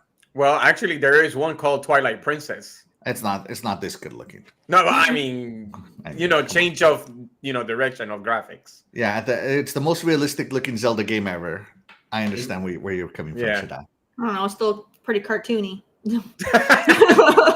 They're all cartoony. Let's see. No, for real though, Terry, your point is valid, but the graphics though, dang. The rumor is that Hellblade 3 got greenlight. I hope it did. Yeah, awesome. I heard about it. Yeah. Yeah. Let's see. coolcatterri says Hellblade 2. You read this out. What am I reading yours? You read yours. Hellblade 2 will most likely win best sound design and best, technological advancement or something. The game does things better than everyone else, no question. Absolutely. If you're saying anything else, you're in denial. Yeah. And Shaddai, are you going to compete against Stallion? Oh, no, that's what I said to Jacob. The only way that you could do that, I am not going to compete against him, is if you play smaller games and do 100%. A lot of them, there's a lot of games that are achievement huntings. Mm-hmm. So that's the only way, unless if you do one, here and there, big games, but smaller games can get you to that. They're junk games that like I Am Mayo. They're junk games. Yeah, pretty much that's the only way that you could do 3 million. Yeah. Let's see. Oops, sorry. And shout out to Sith Lord. Thank you so much for joining us, Sith Lord. You are the real MVP. We appreciate you. And let's see who else we got here. The Game Complainers gives it a solid 8. Oh, man. It also works for IGN. 8. He must still be working for IGN. He said he used to work here. Sounds like he still works there. But don't worry. I'll give it a 25 out of 10 when it hits PlayStation 5. Yeah, no kidding. No kidding. Yeah. Metro is the biggest joke of all. Absolutely. Yeah. Yeah. Of course, IGN gave it an 8. Ryan McCaffrey's interviewing Phil Spencer in 2 weeks. Wow. Yeah. All right, let's see. And of course, the Game Complainers. I never listen to review sites. I always just play games, even if I wait for the price drop. Yeah, I mean, always play games yourself. Always do. Reviews are just opinions, literally feelings these days. If you're interested in people's feelings, here they are. And hey, even my feelings. I'm loving Hellblade. It was my most anticipated game of the year. So I was very much looking forward to it. But again, I was not under a single delusion of what this game was going to be. Yeah. And speaking of the disingenuous, let's see. Splendiferous, they're all disingenuous. I agree. Yeah. And by the way, the Xbox tax would put this game at a 91. Just saying. I did an average score spreadsheet where I took all 110 reviews and got all the outliers out of there. It raised it all the way up to 91. Just saying, guys. So that's the Xbox tax, 10 points. Yes, Miss coolcatterri made point. The correct way to rate a game. Yeah. Dog and Dog, Electronic Gaming Monthly is the best game ever. Yeah, loved them back in the day and would read every month cover to cover twice. I did too. I read OXM and IGN, not IGN. OXM and EGM. There we go. EGM. You heard it, IGN. No. EGM cover to cover back in the day. Yeah, editorial letters, everything. Chill Walker says, I'm playing Hellblade 2 on Monday. Just a busy schedule. Man, don't be expecting no God of War. That's all I got to tell you, man. Most of the story is told in her head to herself, just like the first one. Yep. Just like the first one. So, yeah. Let's see. GamePro and EGM guy here. Yeah, GamePro was cool, but I was an EGM guy all the way through and through. I mean, I had that subscription for a decade. Let's see. We used to bring GamePro and EGM magazines to school every month. Absolutely. Oh, Miss Terry said is the real sense. Creativity depends on what they did now compared to the previous. Yeah. I mean, it is Hellblade 2. They do got to innovate, right? But I feel that they addressed everybody's complaint. Like everybody was complaining about the combat, and the combat. If you want to just repeat what you did in Hellblade 1, you 100% can. But if you want to discover, that focus can do a lot more now. A lot more. Let's see. Shout out to Jason Max. Thank you so much for joining us. You are the real MVP. We appreciate you. He says, just remember, Xbox is number one. That's right. That's right. Number one. Let's see. Oh, that's right. That's right. That's right. Doggy did get a letter published in EGM once. Something about Daytona USA or something like that, if I remember right. Oh, don't say that to Terry. She'll jump on it. It was nice. Yeah, I wrote letters and I did art and never got published on EGM. So shout out to Doggy. He accomplished the impossible. Doggy did the impossible, and that is getting published. And by the way, yeah, I was playing Hellblade yesterday. I don't know if you guys saw this, but I posted a picture of one of the environments. This is in game. This is not a cutscene. Look at this. Crazy good looking. Crazy detail. I mean, look at the lighting. I mean, it's just nothing. This game is on another level, guys. And like very rarely do I play a game where I'm just like, I gotta play it again. Now I have a question, and it's not unpopular, but let's put it this way. Do you guys, not only panel but also the chat, do you think that Ninja Theory is on the same level as Naughty Dog? No. I think they're doing two different things. It's not about doing, it's because, storytelling, the graphics, Graphically and like sound wise, Ninja Theory is better than Naughty Dog, but the way stories are told are completely different comparatively, so you can't really put them together. I would say I personally prefer Naughty Dog's way of storytelling over what Ninja Theory is doing, but that doesn't mean what Ninja Theory is doing is bad. It's a different style.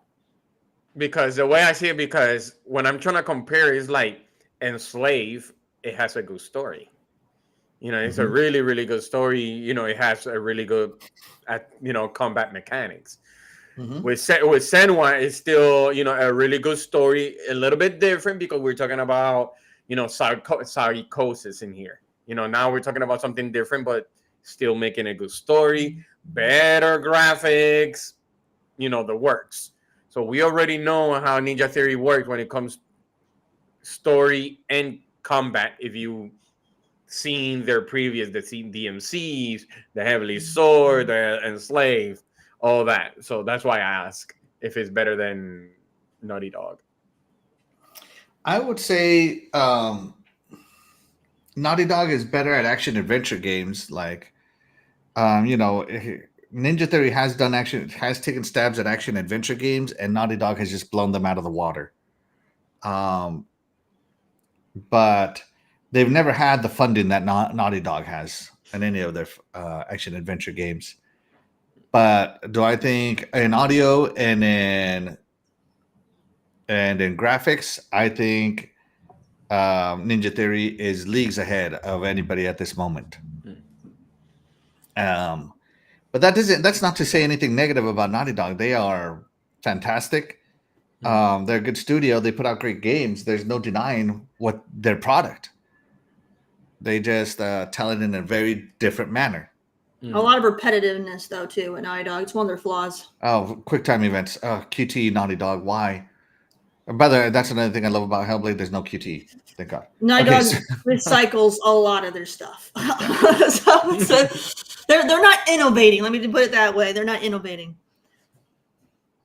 Yeah, so So yeah, there you go, guys. That's what we had to say about Hellblade. And shout out to Mene for joining us. That's how I'm going to read your name. I don't care what you say, and I'm not going to post your name up on chat because I don't want anybody else to read it back. I saw that on Friday. That was funny. So shout out to Mene here. Says I'm trying to dodge tornadoes and play Xbox today. That's fantastic. That's fantastic. Yeah. Yeah. Let's see. Jason Max says 14 studios and 2,100 devs helped make The Last of Us 2. Hellblade 2 had 80 devs. Yeah, and then it's creative vision, different creative vision, you know. And I'm not bashing that it to 2,100 devs. You know, that's 2,100 people that got employed for that time period, which is great. You know, jobs are always great. So yeah, and Hellblade 2, like I said, it's just more. You know, Ninja Theory is just very hands-on, internal-only kind of studio. Yeah. So yeah, nothing against anybody who makes great games. As I will never bash a fantastic game, but I will bash companies because sometimes they do things that I don't like. Nobody, even if their product is great, sometimes they do things that I don't like. Right. So yeah, that's gonna do it for that section. Oh my gosh, I'm so lost. See, Shaddai, you got me all jacked up over here with all your. Sorry for the question. No, it was like check out my tweet. Oh, you're talking about the Black Viking thing, but it is true. But it is true. That's a really good score sheet. Yep. It's a really it is. It is absolutely 100% a good score sheet. All right, so I had this pulled up and I accidentally closed it when Shaddai made me do other stuff. I should do it more often. You should. Here we go. So Terry, I don't know if you saw, but there's a Hellblade Senua Saga Hellblade 2 console giveaway. Again, same as last time. This is all decorative, but you get an Xbox Series X. I'm mad. You know, but you get to have a nice decoration to add to your collection. Now, are you going to enter this? No. No, you don't like it? Looks like a back scratcher, man. Looks like a back scratcher. What the No, that's it. No, that's the Tower of Mordor. The Tower of Mordor. Oh my gosh. Got some Hellblade haters up in the house. I mean, if they did the design for that tower thing and they implemented around the entire Xbox, that'd be cool. They just took an Xbox and slapped a cool thing, like art piece in front of it. Like, why not make the whole thing the art piece? Oh man, I don't know. So I'm going to be overly critical, and I felt like they got lazy.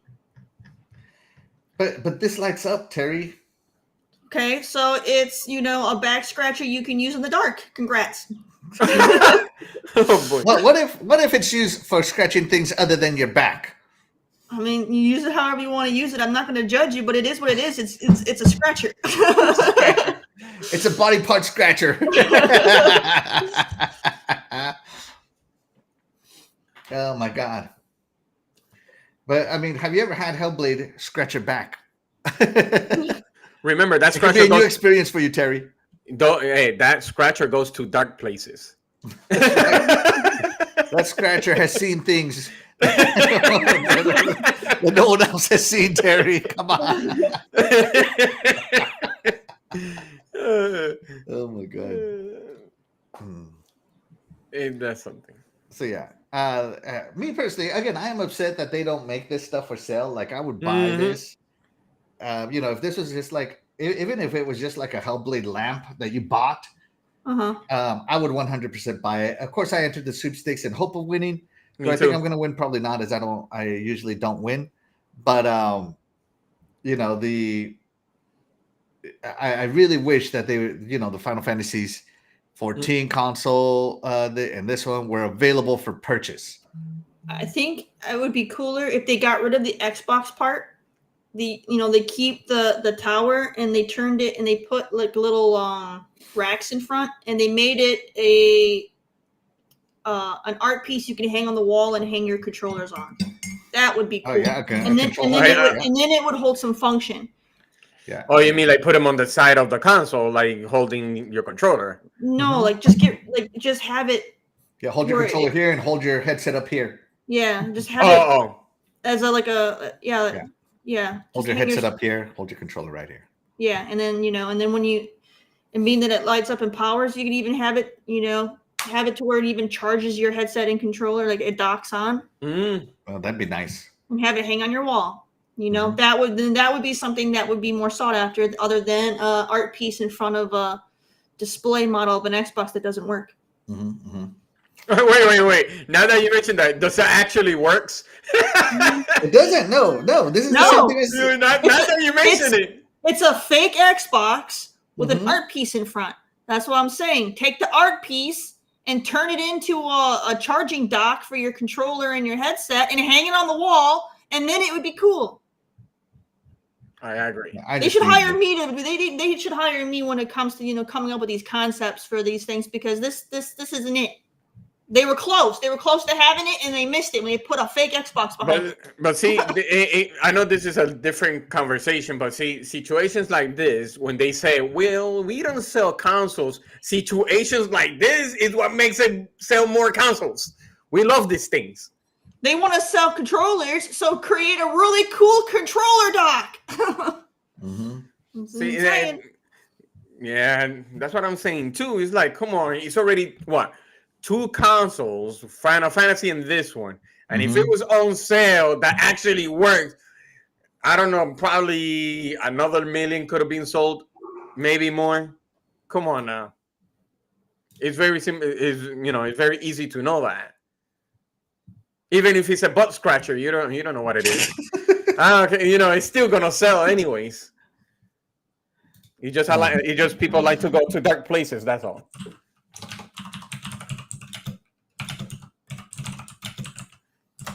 Yeah. Not even that. They should have put that little thing at the entrance with the symbols instead of having that big thing. When you're trying to move forward with the story, there's always something that.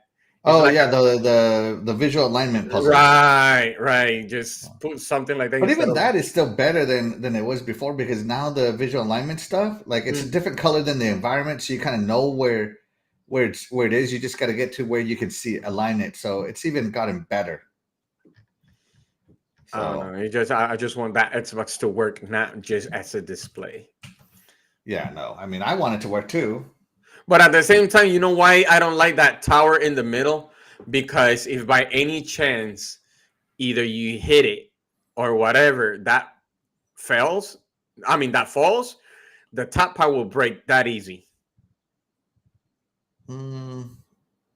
I guess so. Well, don't hang it on the wall securely. Yeah, put it inside a glass, box glass. So yeah. You would need a really, really tall display to put that in, because the Xbox itself is pretty tall, and then that's going at least another 3-4 inches above that. Yeah, like that's tall. Like that's taller than my monitor. I could stab somebody with that thing. That's crazy. Yeah. All right, but there you go. So are you going to try to win this? Of course, I am. Yeah, well, when you posted that one on Twitter, I actually did sign in for that, even though I'm with you. I know I'm not going to win it, but I will. You got to try, right? Yeah, I got to try, because I love things like this, because it makes it very different than just pure black, solid black in there. But I always like custom things. It's just that it lets you know how creative they are. But this one is kind of a little bit, I don't know.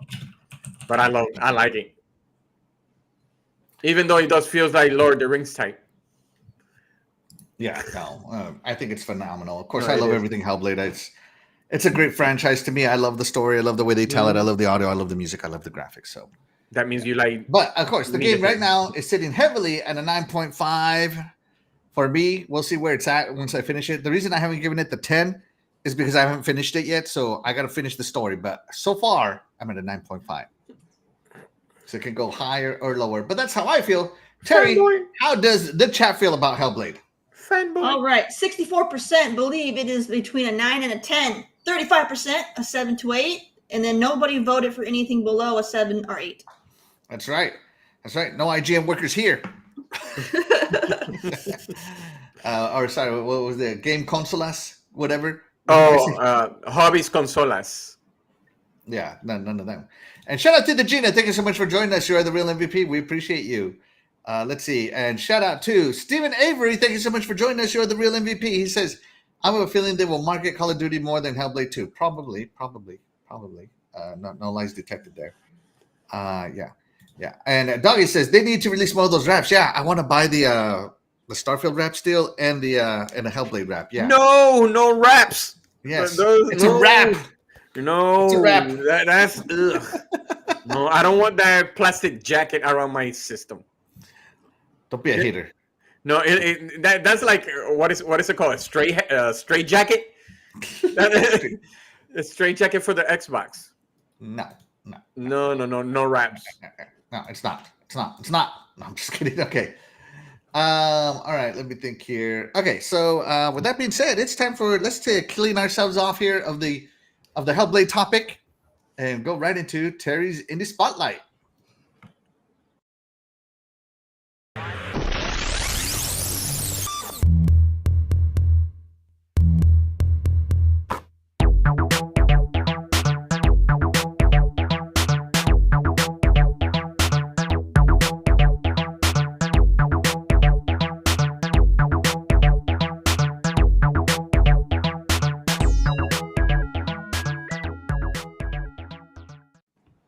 All right, everybody, welcome back to my Indie Spotlight, and today I am going to show you guys a kind of quirky little platformer. Let's check it out.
All right, you guys, Feudal Alloy. YouTube is all playing. Okay, so welcome back, you guys. Okay, so Feudal Alloy, as you saw, it is your typical kind of platformer with some combat, good fun little hack and slash kind of stuff. So go ahead and check that out if you're into platformers. Now you play as a robot that is controlled by a fish. So that's what makes it kind of quirky. You play as a two. A two was a farmer who was just minding his business, living a peaceful farmer life. Then all of a sudden, a bunch of outlaws attack your village, burn your house. You flee so that you can survive. They burn your fish house? Your house that you live in, because the fish control the robot. So think of it like Krang. He's brain dude, and he has his robot body he controls, but he doesn't. You know what I mean? Okay, so think of it like that. Okay. So they flee. He has to flee. He gets lost, and now he has to fight and try to find his way back home again, back to his village. So go ahead and see, and explore, have fun, and and enjoy yourselves. It sounds like Metrovania. The map did. Is it Metrovania? Kinda. So it's kind of got a lot of different things going for it. It even has kind of like an RPG element because you can change your gear and stuff. Mm-hmm. A lot of platformers don't focus on that kind of stuff. So it's kind of got a lot of different aspects going for it. What is it called? Feudal Nemo? No. Oh, whoops, wrong button. Sorry, Terry. Feudal Alloy. Oh, okay. Also, that's Alloy's fish from what is it called? Horizon? No. Oh, okay. Yeah, that fish it looked cool. I liked it. Yeah, I love that Devolver game. It's got the nice hand drawn art style too. By Devolver Digital? No, Devolver didn't touch it. That's why it's not cringy. Okay. There you go. I thought it looked interesting, Terry. I thought it Yeah, looked it did. interesting. Yeah, great indie spotlight by Terry again. Shout out to her. How much is it? $14, and Yeah, it's that- available. And it's available on pretty much every platform. Yeah, Yeah, because man, it looks awesome. yeah, it looked pretty good. Let's see. Chet Walker says, "I really like my Starfleet rap, so I'm all for more raps." That's right, it's a rap. Let's see. Oh yeah. Today's indie spotlight is brought to you by Devolver Digital, right, Terry? Absolutely not. The Gina says Horizon Zero Prawn. dang. Fish crank, got it. I'm telling you, that feudal Nemo is right there. That's right. And the game complainer says it looks cool. No, but it does. It does. It does look cool. It does. Another amazing indie spotlight by Terry. Shout out to her and all the amazing work she does for us here. All right. Let's see. So, guys, I don't know if you know, you heard, but there's a little bit of gaming news here. Back to the news. That Doom, the Dark Ages, is set to be revealed at the showcase next month. So there's a leak.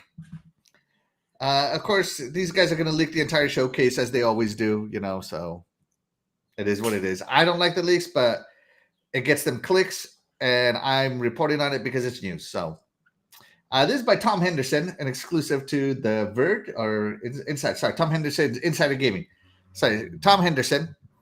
And he said that Doom, the Dark Ages, is going to be shown off, and that it is not going to be an Xbox exclusive.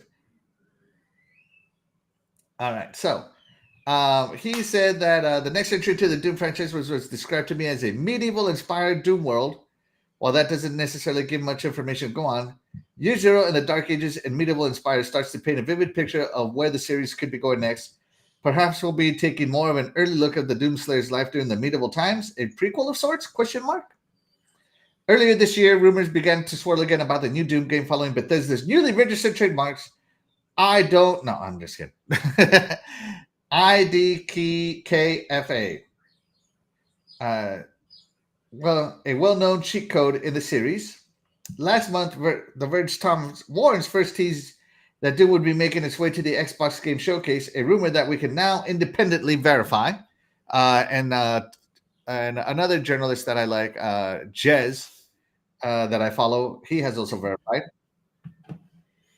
The Doom series has been a tremendous success for Xbox and id Software in 2020. A LinkedIn description from an id Software employee claimed that the game made over $450 in revenue. Good Lord, that's a lot.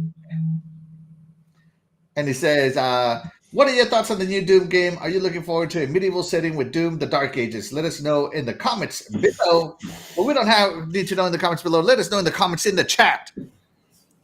Doom, the Dark Ages. So first off, the Dark Ages, what could that mean? He's implying that it could mean,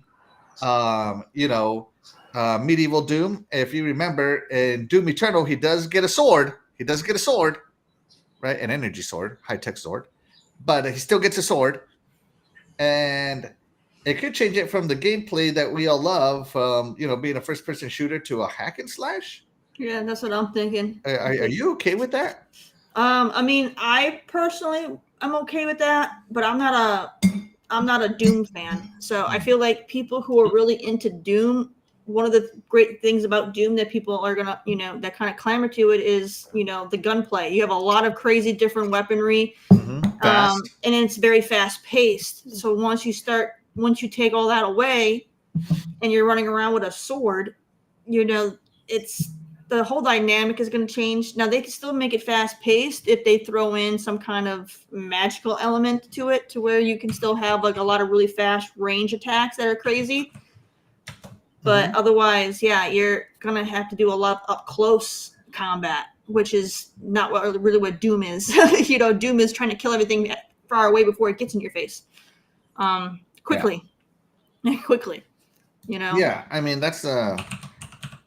Doom has always been in the future as well. If you know what Doom is, it's always been played in the future. So the fact that it's now going to be played in the past. It's kind of weird.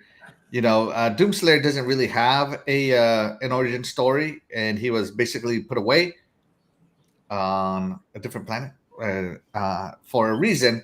So this could show like why he was put away for so many years, but I don't know. If they take away the gunplay, I really don't think it's going to go well. Just being honest. Yeah. I don't think it's going to go well. Because Now, if this was an offshoot, or if this is not a mainline game, maybe it'll do better.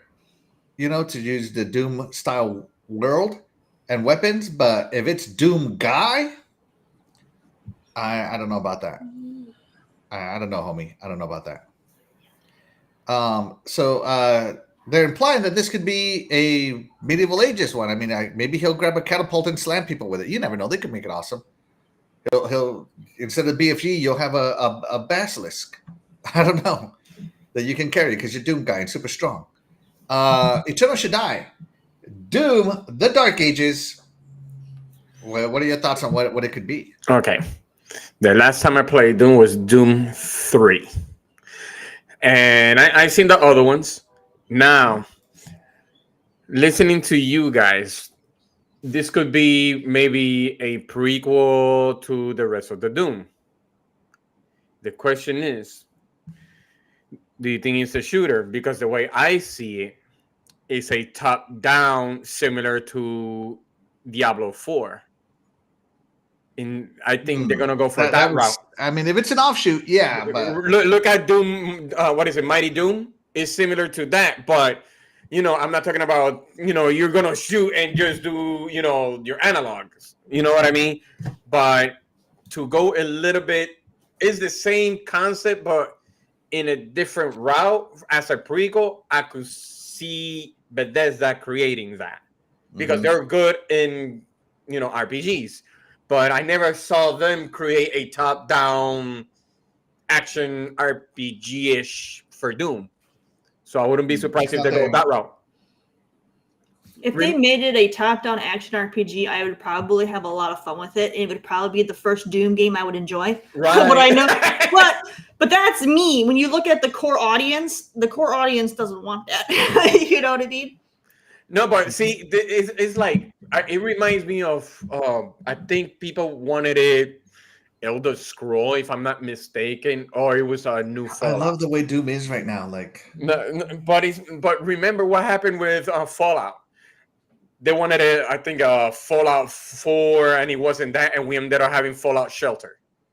You know what I mean? mm-hmm. So they created something different, but it was successful. So I wouldn't be surprised for Doom to go a different route for the first time, same as Darksiders, like that. I think it's the wrong approach. You know, Doom people, like I said, if this was advertised as a side story or an offshoot or something like that, that'd be something, you know, like hence why like things like Halo Wars and Halo DST work. That's not Master Chief, right? It's not the main character. So it's a different story told from a different point of view. That's great. But as far as I know, Doom Guy is the only character. There's no other characters that have been introduced yet into Doom's world. And another thing, if they replace my Doom OST with some medieval guitar string, violin, harp crap, I'm gonna be upset. Like, it needs to keep sounding. Look, they like can this. make medieval music right here. To they me, can make medieval music metal. This is what Doom needs to sound like to me. Even the original sounded great, futuristic, right? It's always been futuristic. They could still do that with a medieval twist. I mean, can you imagine this with harps and violins and crap? No. I need my heavy metal, baby. Hey, they could go classic. Classical musical. They're gonna go full classical. They're gonna go Beethoven. Beethoven. It's gonna Mozart it up. Just saying. I'm just saying, guys. If they get rid of my soundtrack to this game, which, by the way, has been nominated for best soundtrack many times. I'm gonna give it the feelings review, and I feel that the game is not gonna be great. You know, I'm telling you, there's something about it. There's something about it that it's gonna be not the same, but somewhere along Diablo 4 type, like that, the top down for the first time. You know, not that I don't like Diablo's soundtrack. You know, that guitar strum. No, we're not talking about soundtrack. I'm talking about like the style of the game. Oh, the style. Oh, yeah, no. Oh, I don't know. I think Doom is the quintessential first-person shooter. I mean, it's so good that it inspired a lot. You know, there were games made and literally called Doom clones. Do you remember that? Mm-hmm. Doom clones. It is a quintessential first-person shooter, and now Doom is going to become, I don't know, the Diablo clone. No, but it's wait. Every single time when they go for a prequel, I'm talking about a prequel, not 4 or 5, whatever. A prequel, the formula, they always have a tendency of having a different formula. That's what I'm saying. You have your normal ones that we're so used to. That's why I use Darksiders. We're so used to the 1 and 2s and the 3s, but when they came with the prequel, it was a different one. So I wouldn't be surprised. 1, 2, 3, Doom Eternal, all shooters, and that one becomes a different formula. I wouldn't be surprised for that. Look, because it's a prequel. I wouldn't be surprised. They just need to expand on what they did on Doom Eternal even more. You know, my man body parts are ready for it. Like, that's all I'm gonna say, right? If they take this thing to the medieval ages and start doing swords and axes and bows and arrows and other crap that's not futuristic, I don't know. Like I'm gonna give it the feelings review, as I said. You know, so. That's all I'm gonna say to that. Look, I think the music will be fine. Okay, medieval metal already exists as a genre. What? Okay. Send me a link to medieval metal. Oh. I want to hear some Beethoven metal. All right. It doesn't sound like Beethoven, but like Terry had it already set up that she even said that quick. Let me pull it up. Hold on, let me hear this. You might want to skip around that. Copyright strikes, but it's okay. Skip around a little bit to reduce the chance of getting copyrighted. Oh boy. Yeah, she had it ready. I listen to metal. All right. Let me see if I can. Let me see if I can slay demons to this song. Okay. Let me see.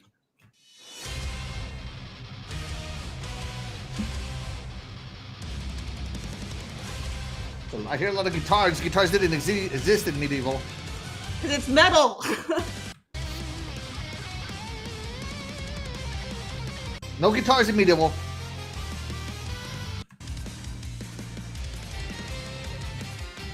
Yeah, I don't know. This doesn't sound medieval enough to me. Medieval enough. Because you're taking two different things. You know, metal's going to have the electric guitar in there, man. He just want that Lord of the Rings metal type. Yeah, that's basically what it's going to sound like, you know. Let me see. Accordion metal. That's fine. Accordion metals. Medieval. How do you even spell medieval? Like MIDIVAL. VAL. Medieval battle music. There we go. Let me see. I'm just going to click on the first thing.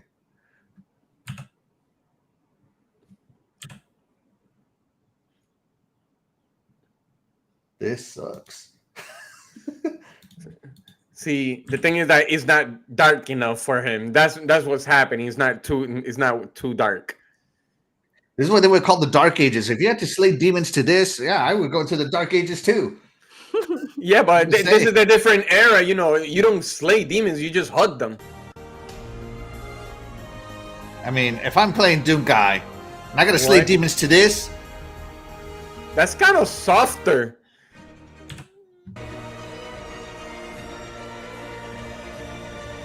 Oh, you know what? What if they make it into a sword game and it's Souls-like, and it turns into a Souls-like with swords and axes? Terry, are you gonna play it? Are you gonna play Doom Souls-like? I will not. Are you gonna feelings review bomb it? I feel like they can do medieval metal and it'll be fine. It'll be fine, Axel. Oh my gosh! All right, let me catch up with the chat. By the way, guys, hopefully you guys are enjoying our little sidetrack here. Let's see. Chet Walker says the last one was multiplat, so I don't care if the next one is multiplat. We'll talk about that here in the next few minutes, Shell. But thank you for bringing that up. Let's see. The game complainer says they should have ended Doom Eternal with Doom guy falling into a Hexen or Quake wormhole if they were going to do this route with the story. Hard agree. Yeah. Dreadpool says, good morning, everybody. Good morning, Dreadpool. Thank you so much for joining us. You're the real MVP. Hopefully you got some sleep last night, man. I got your text after I fell asleep, so that's why I didn't text you back. I was already asleep, buddy. Let's see. Game complainer says, Doom guy is the grandson of BJ Blazkowicz from Wolfenstein. Axel. Yeah, hey, you never know. I mean, Robot Hitler kind of looks like those spiders in Doom guy, just saying. Let's see. Dog, I would love a hack and slash Doom, but I can't see them changing the formula. Exactly. I can't see and that. again, Minay, I'm not putting you up on the chat just because. Minay says, I bet Doom Girl is coming. Oh, that would be something. What if you play a lady? What if you play a lady? That'd be cool. I mean, I hope they get a model. Like, if they put a lady on here, I hope they get a model that's just like ridiculously buff. That's what I want to see. Like a super fit Doom Slayer. How would you girl that Doom Slayer name? How would you girlify it? I think it's universal, right? What? Doom Lady? No. Well, he's Doom Slayer, right? What would you call the girl? Doom Hugger. Doom Hugger. The Doom Kisser? I don't know. Oh my goodness. Let's see. Chet Walker says, I am almost to the point that I want to give up first person games. I haven't finished one in 20 years because of the motion sickness, even though I keep trying. Oh man. You want to know what really helps is play on PC and throw it on field of view maximum.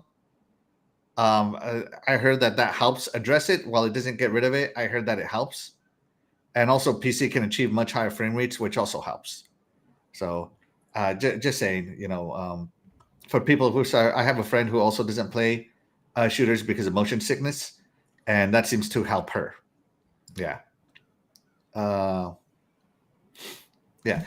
Stephen Avery. I seen people complain Hi-Fi Rush music wasn't their type of music, so they didn't like the game. Music impacts people. Like it is definitely impactful. Like you cannot underestimate how much music impacts people. But Hi-Fi Rush was my kind of music. Loved it. So let's see. The game complainer says id Software were the real rock stars of the video game industry back in the early 90s. They were. Yep. Yeah. Let's see. If the Hellspawn follow Doom guy, they will bring their guns with them. He will be fine. Well, that could be true. Game complainers. He has a good point. Yeah. Let's see. Dan the Man of Cunningham says Doom. Do Host. Love it. Oh, and Jay Walker has already tried the field of view in PC. Oh man, you must get it bad. Buddy. Sorry. Let's see. According to John Romero and Tom Hall, BJ Blazkowicz from Wolfenstein is Commander Kreen's grandfather, and Doom Guy is Kreen's grandson. Oh, there you go. And Sir X-Men is a huge metal and death metal rules. Yeah. Let's see. Joe Walker, Doom Annihilation, which is a very bad Doom movie at the end, had Doom Slayer being a woman. I've never seen it. Oh, you know what? Now you're talking about that. You know who could play Doom for actually voiceover? The Rock, exactly like the movie. No voices. Yeah. So, and again, this has been confirmed to be multiplat. Doom is staying multiplat, and I know this isn't going to bother Terry, as she hates with a passion exclusives. So Terry is unbothered by this, right, Terry? I am also unbothered. It's a nothing burger to her. Yep. More people can play. Burger. Shaddai, what about you? Are you bothered by this being multi-plat? Well, Doom has always been multi-plat. So, while everybody have it, you don't get no credits because it's not exclusive, so everybody have it. So what's the point? It should be exclusive if you want people to go. It should be. Yes. But, since nowadays, it doesn't matter if you want to get the credit or not. Everybody have everything. So, yeah. I don't know if well, they said, day by day cases too. Depending on let's go to the man, Phil Spencer. Let's hear what he had to say about Doom being exclusive. This is his interview when Bethesda first came up. Let's see how we take it. So let me know if you guys can hear this properly. Okay. Tell me, Phil. Tell me, damn it. You know what? Let me turn up the volume just so we can absolutely hear it. So obviously, I can't sit here and say every Bethesda game is exclusive because we know that's not true. There's contractual obligations that we're going to see through, as we always do in every one of these instances. We have games that exist on other platforms, and we're going to go support those games on the platforms they're on. There's communities of players. We love those communities, and we'll continue to invest in them. And even in the future, there might be things that have either contractual things or legacy on different platforms that we'll go do. But if we're an Xbox customer, the thing I want you to know is this is about delivering great exclusive games for you that ship on platforms where Game Pass exists. And that's our goal. That's why we're doing this. That's the root of this partnership that we're building. So obviously, all right, so he said a few important things. Let's fast forward to some of we have games that exist on other platforms, and we're going to go support those games on the platforms they're on. There's communities of players. We love those communities, and we'll continue to invest in them. So Doom exists on other platforms, so they're going to continue to invest in those platforms, right? So he said it right there. Okay. And even in the future, there might be things that have either contractual things or legacy on different platforms. Contractual or legacy that we'll go do in the future. So there you go. So he even said it right there. If it exists, it's probably going to stay multi-plat. So no lies detected from Phil Spencer. So Doom is still going to come, and of course, Game Pass is the exclusive on Xbox right now. We have long talked about that, and a lot of people, most everybody is okay with it. With Game Pass being the exclusive, I don't think it's enough to keep the brand relevant. That is just my opinion. I think it would be better for Xbox to keep the game exclusive for their brand power. But that being said, Phil Spencer never misled us. Doesn't matter how I feel. It does not matter how I feel. Phil never lied to us. So, yeah. So this is going to go multi-plat. I don't think it's going to be that big of an issue. I don't think it is that big of an issue. I'm still going to enjoy. I'm going to enjoy Doom better now because before it wasn't on Game Pass, and now it's going to be on Game Pass. And it frees up that much more money if there's a collector's edition or something. Then I'll buy that. If the collector's edition catches my eye, I don't buy every collector's edition. Just saying. So, do you think Phil lied, Terry? I don't think so. I mean, technically, if it goes on PC, technically it's multi-plat. You know what I mean? So yeah, but Game Pass exists on PC. It does, but at the same time, it's multi-plat. It's not exclusively to just the Xbox console. Yeah, and he did say that if it's a legacy item in the future, he said the word future, we'll continue to support those communities. So I think the Doom community is healthy. If they made $450 million on it, it's obviously a big community that they don't want to see dwindle down. So yeah.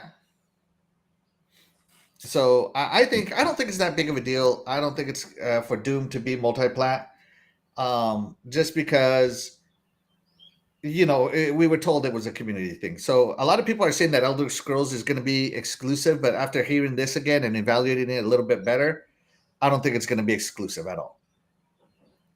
So I think this is just setting the thing that maybe new IPs will be exclusives or starting off as exclusives, but existing IPs might stay multi-plat. So yeah, that's the way I take it. Let's see.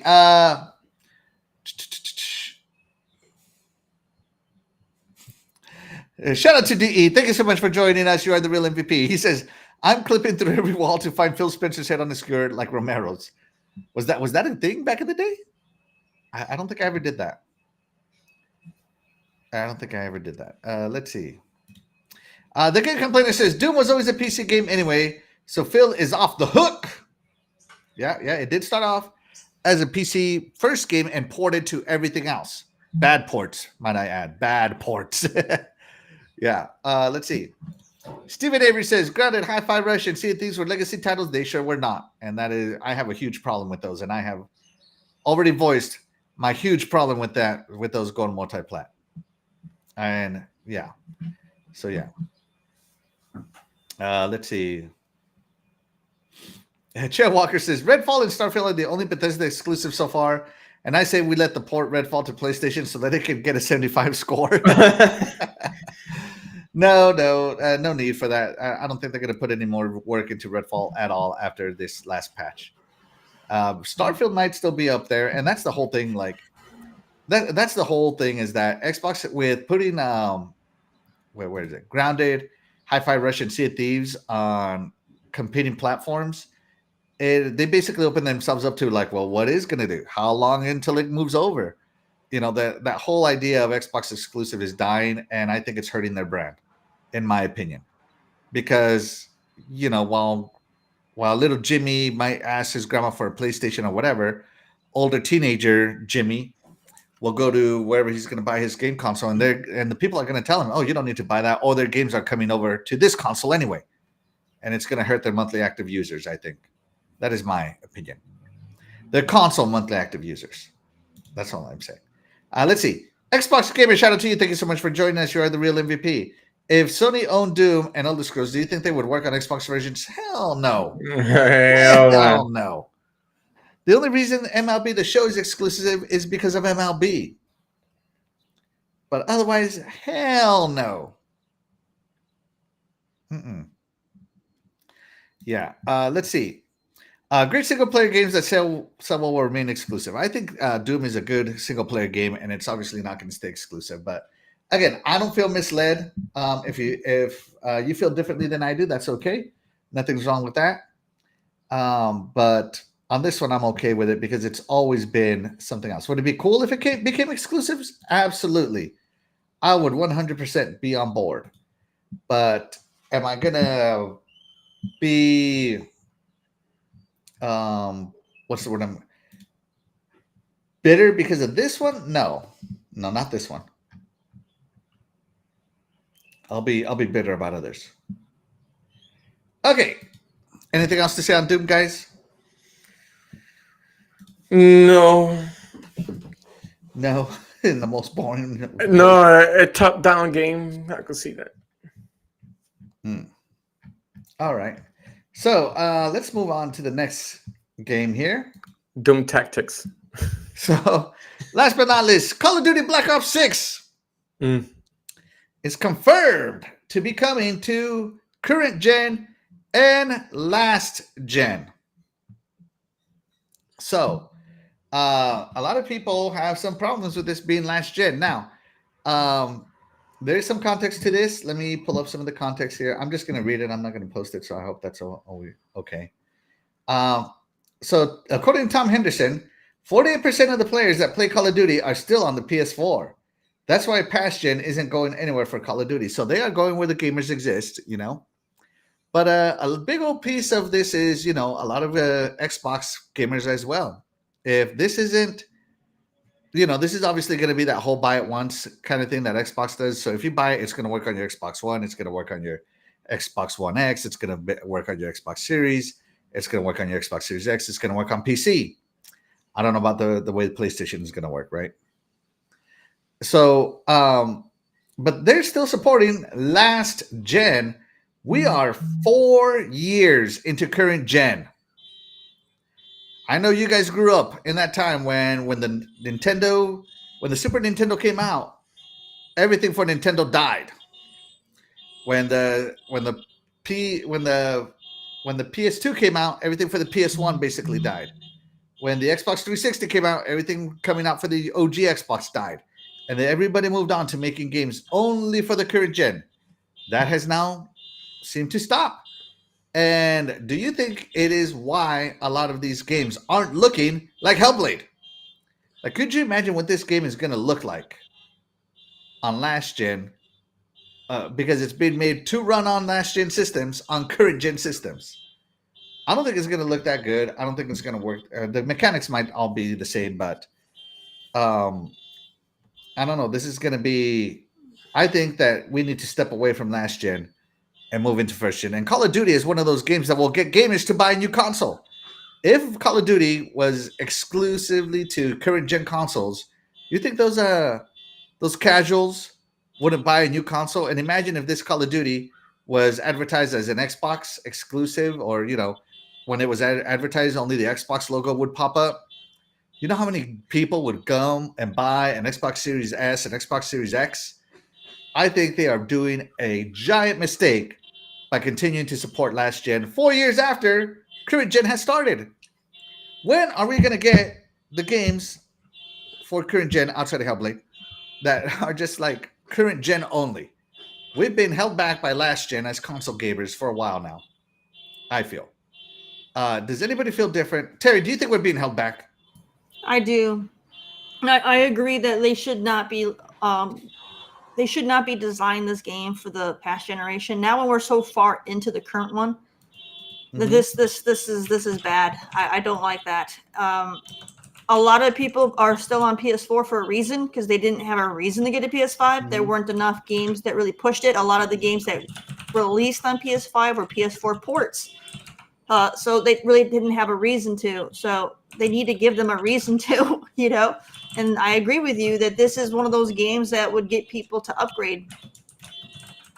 So yeah, this is a mistake. They definitely should have made this for the current gen, and it would also push more people.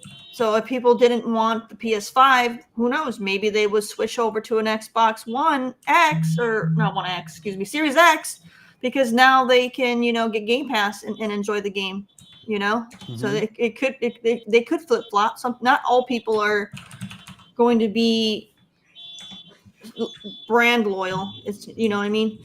So it just depends. I don't know. I feel like this was a mistake, though. And even if they did decide to buy a PS5, at least it would be, on the current system, and they can enjoy the game to its fullest. Yeah, I mean, it's like, don't get me wrong. I'm sure that a lot of parents appreciate that their kids' PS4 or Xbox Ones are still getting the game they want for Christmas. But could you imagine how many Xbox consoles would sell if this had Xbox advertising on it? Xbox trailers, Xbox this, Xbox that. It would sell gangbusters, right? Like, I don't understand where they come up with these decisions. Like, they're too nice. Like, I remember going to the playground and it's like, oh, you're still playing on a Nintendo? You're not 16-bit yet? Wow, you suck. Like, of course that doesn't exist now, and I'm not encouraging bullying anymore. To me, it was just playground talk. But wow, I think it just we need to leave last gen behind, fully focus on current gen. There's no reason to continue to support last gen anymore. And talk to us. Okay. There are times that if you want to say why you change to PS5 or whatever, I'd rather say current gen. Majority of them will say there's no game. There's no games. Yeah, there's no game that are interested other than Call of Duty.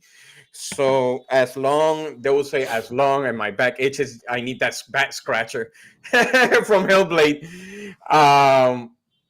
Usually they'll say, as long as they have Call of Duty on their last gen console, that's what it matters. And plus, usually they'll bring the price point also. It's like, it's still too expensive. Even until this day, even my coworker, he likes to mess around with me. He's like, oh, you still play? Man, look at those games. And he still says it.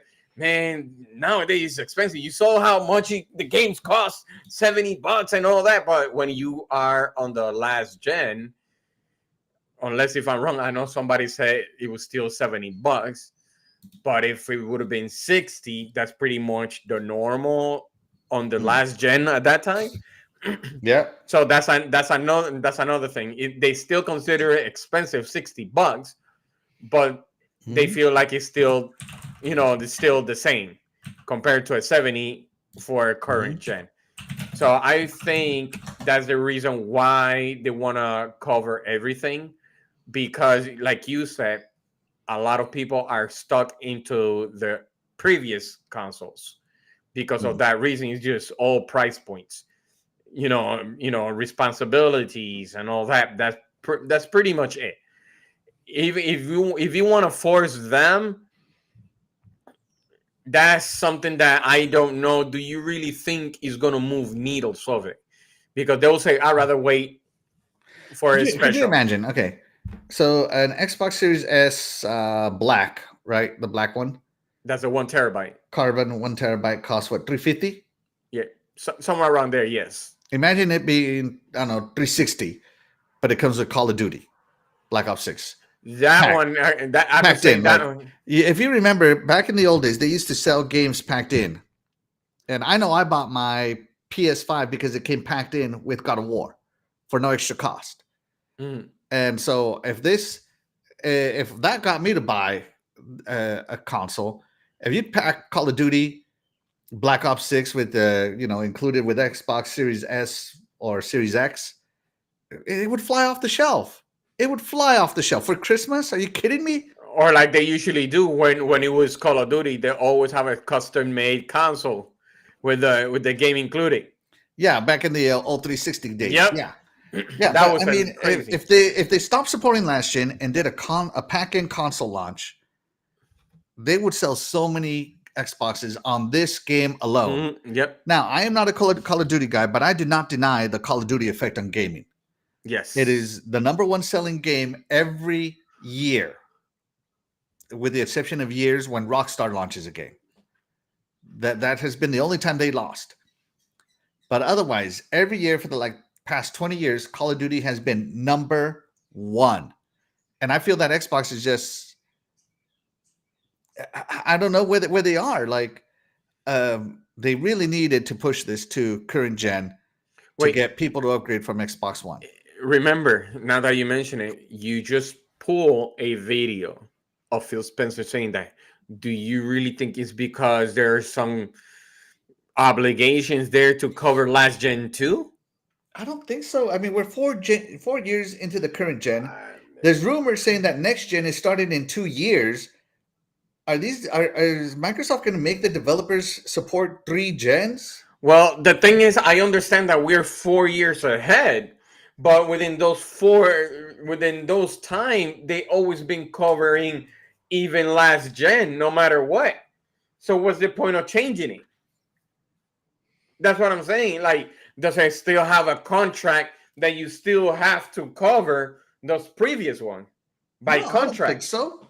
I don't think so at all. I don't know. And even if they did have a contract to cover the previous one, Microsoft can afford the contract cancellation fee. Oh, that one, yes. That is pretty true. And that is 4 years into current gen. I don't think that contract is still valid. And notice, I'm not calling it next gen anymore. It's current gen. We're 4 years in. 4 years in. And, the console sales have dropped 30%. Year hardware sales are down 30%. You really think a pack in a Call of Duty, Black Ops 6, if they wouldn't have supported Xbox One, wouldn't sell Xbox consoles? I think it would. If they would stop supporting last gen. I mean, it's I feel that we're being held back by this whole, I don't know, this, I don't know what to call it because it's never existed before.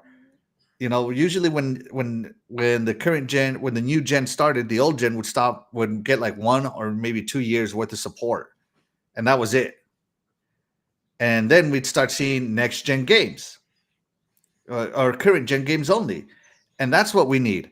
And because I'm, one of the main reasons I love gaming is because I love the technology behind it. I love seeing these graphics, like I remember sitting there as a little kid. Wow, graphics will never get any better.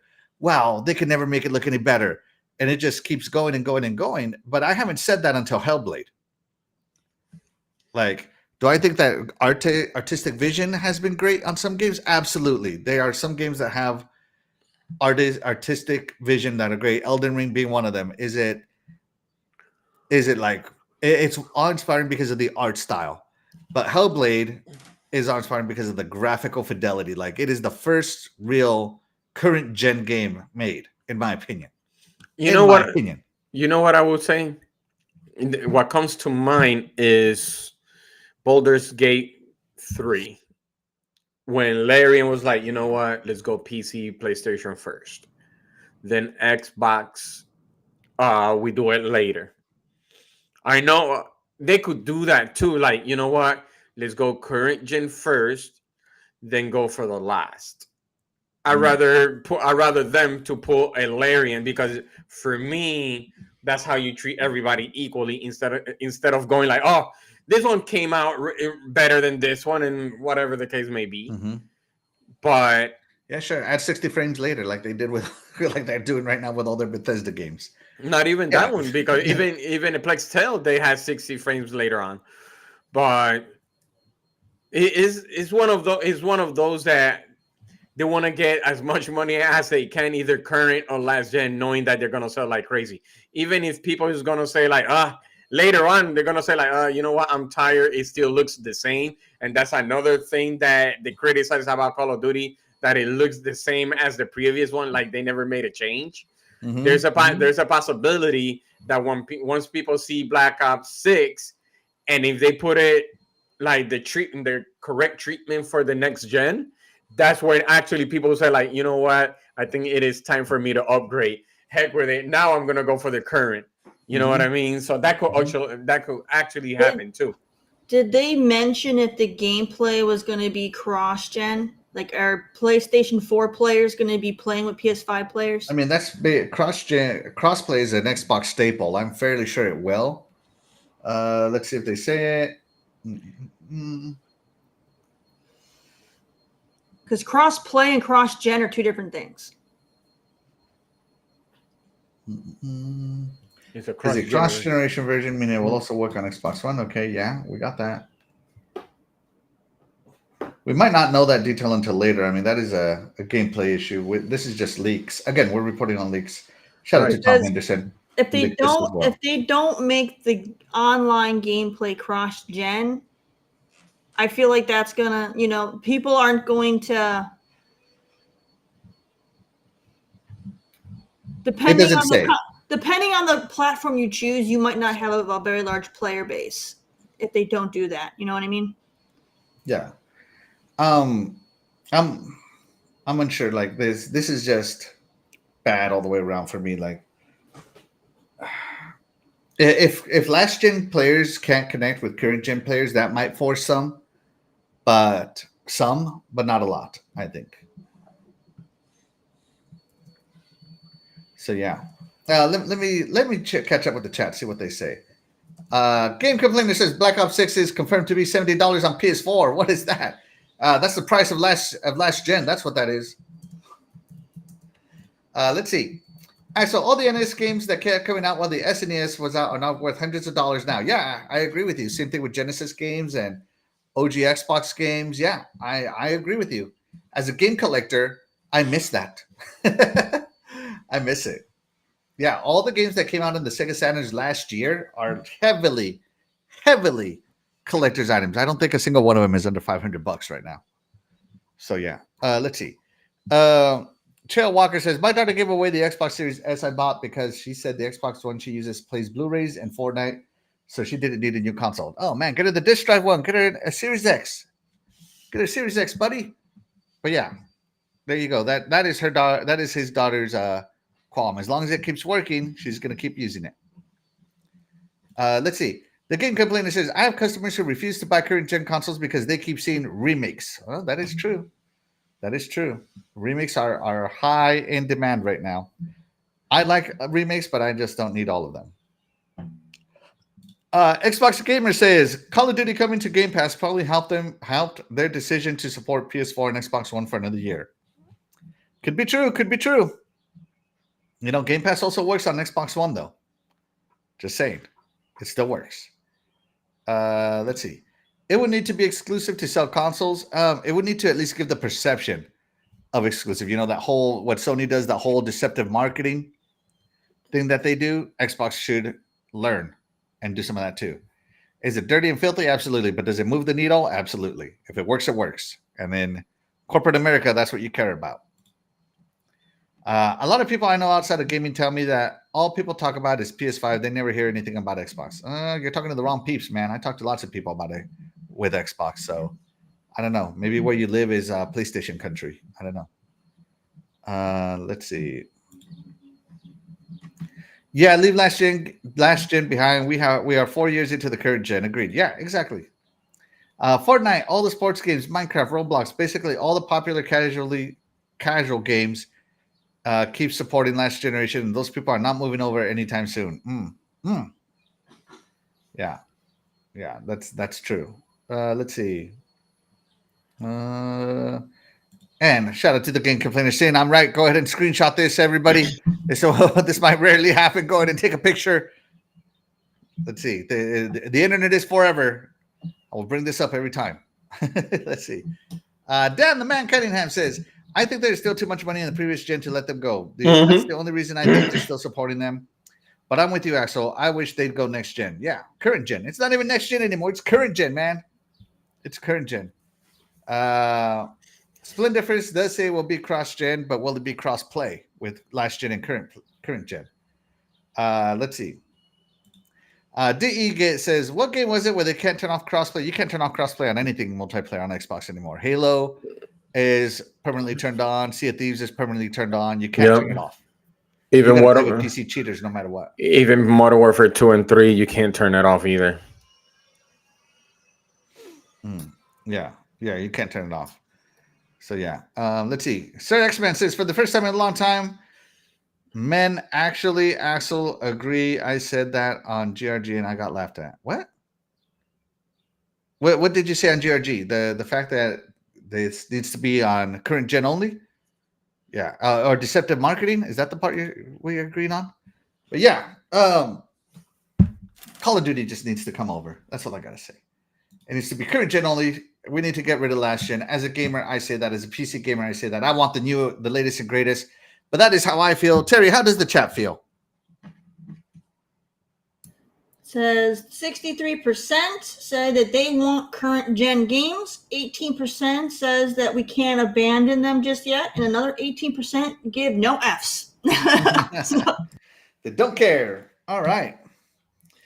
So yeah, Call of Duty Black Ops 6. Again, I'm not a Call of Duty player. I know Terry loves Call of Duty more than she loves Halo. So she's probably going to play it. Well, that's true. More than I love Halo, yes. But I honestly, I haven't played Call of Duty since... what was the one where they introduced the Warzone? That's probably 1. Modern Warfare 1. That's the last time I played Call of Duty. I stopped after that. I have no So I haven't played probably like the last 2 games, I guess. I don't know. Yeah, maybe. We'll see. So yeah, that's where you got it. Let's see. Game Complainer says, I have family that are teachers. Kids only talk about PS5. They hear nothing about Xbox. That's a big problem. 20 years ago, it was all about Xbox. My nephews, I asked them too if anybody ever talks about Xbox, and they said, yeah, a lot of people have Xbox at our school. They say it's about a 50-50 split. So again, I think you just maybe live in PlayStation country. Maybe you live in Europe. I don't know. Maybe you live in Europe, buddy. So yeah, that's going to do it for today's show. That's all we got. Anything else you want to talk about, Terry, before we take off? No? Shadai, you got anything else before we take off? Exclusives are important. They are important for sure. But yeah, that's gonna do it for today's show, guys. Hopefully you guys enjoyed today's topic. Sorry it was mostly leaks. I usually don't cover leaks, but that was all the news this week. The showcase takes place in 2 weeks, right? It's the 9th. The 9th. So let's see. The 9th. Yeah, in 2 weeks. So we're gonna have we're gonna be live before the show starts, but we're not gonna broadcast the show at all. We're gonna sign off before it starts. So yeah, in 2 weeks, guys, be sure to check out Good Morning Xbox. With that being said, we're gonna go ahead and get out of here. But of course, we wouldn't be able to do this show without you guys, the chat. And that's why you guys, the chat, will always be the MVP to any of the shows here on the Iconic Video Games channel.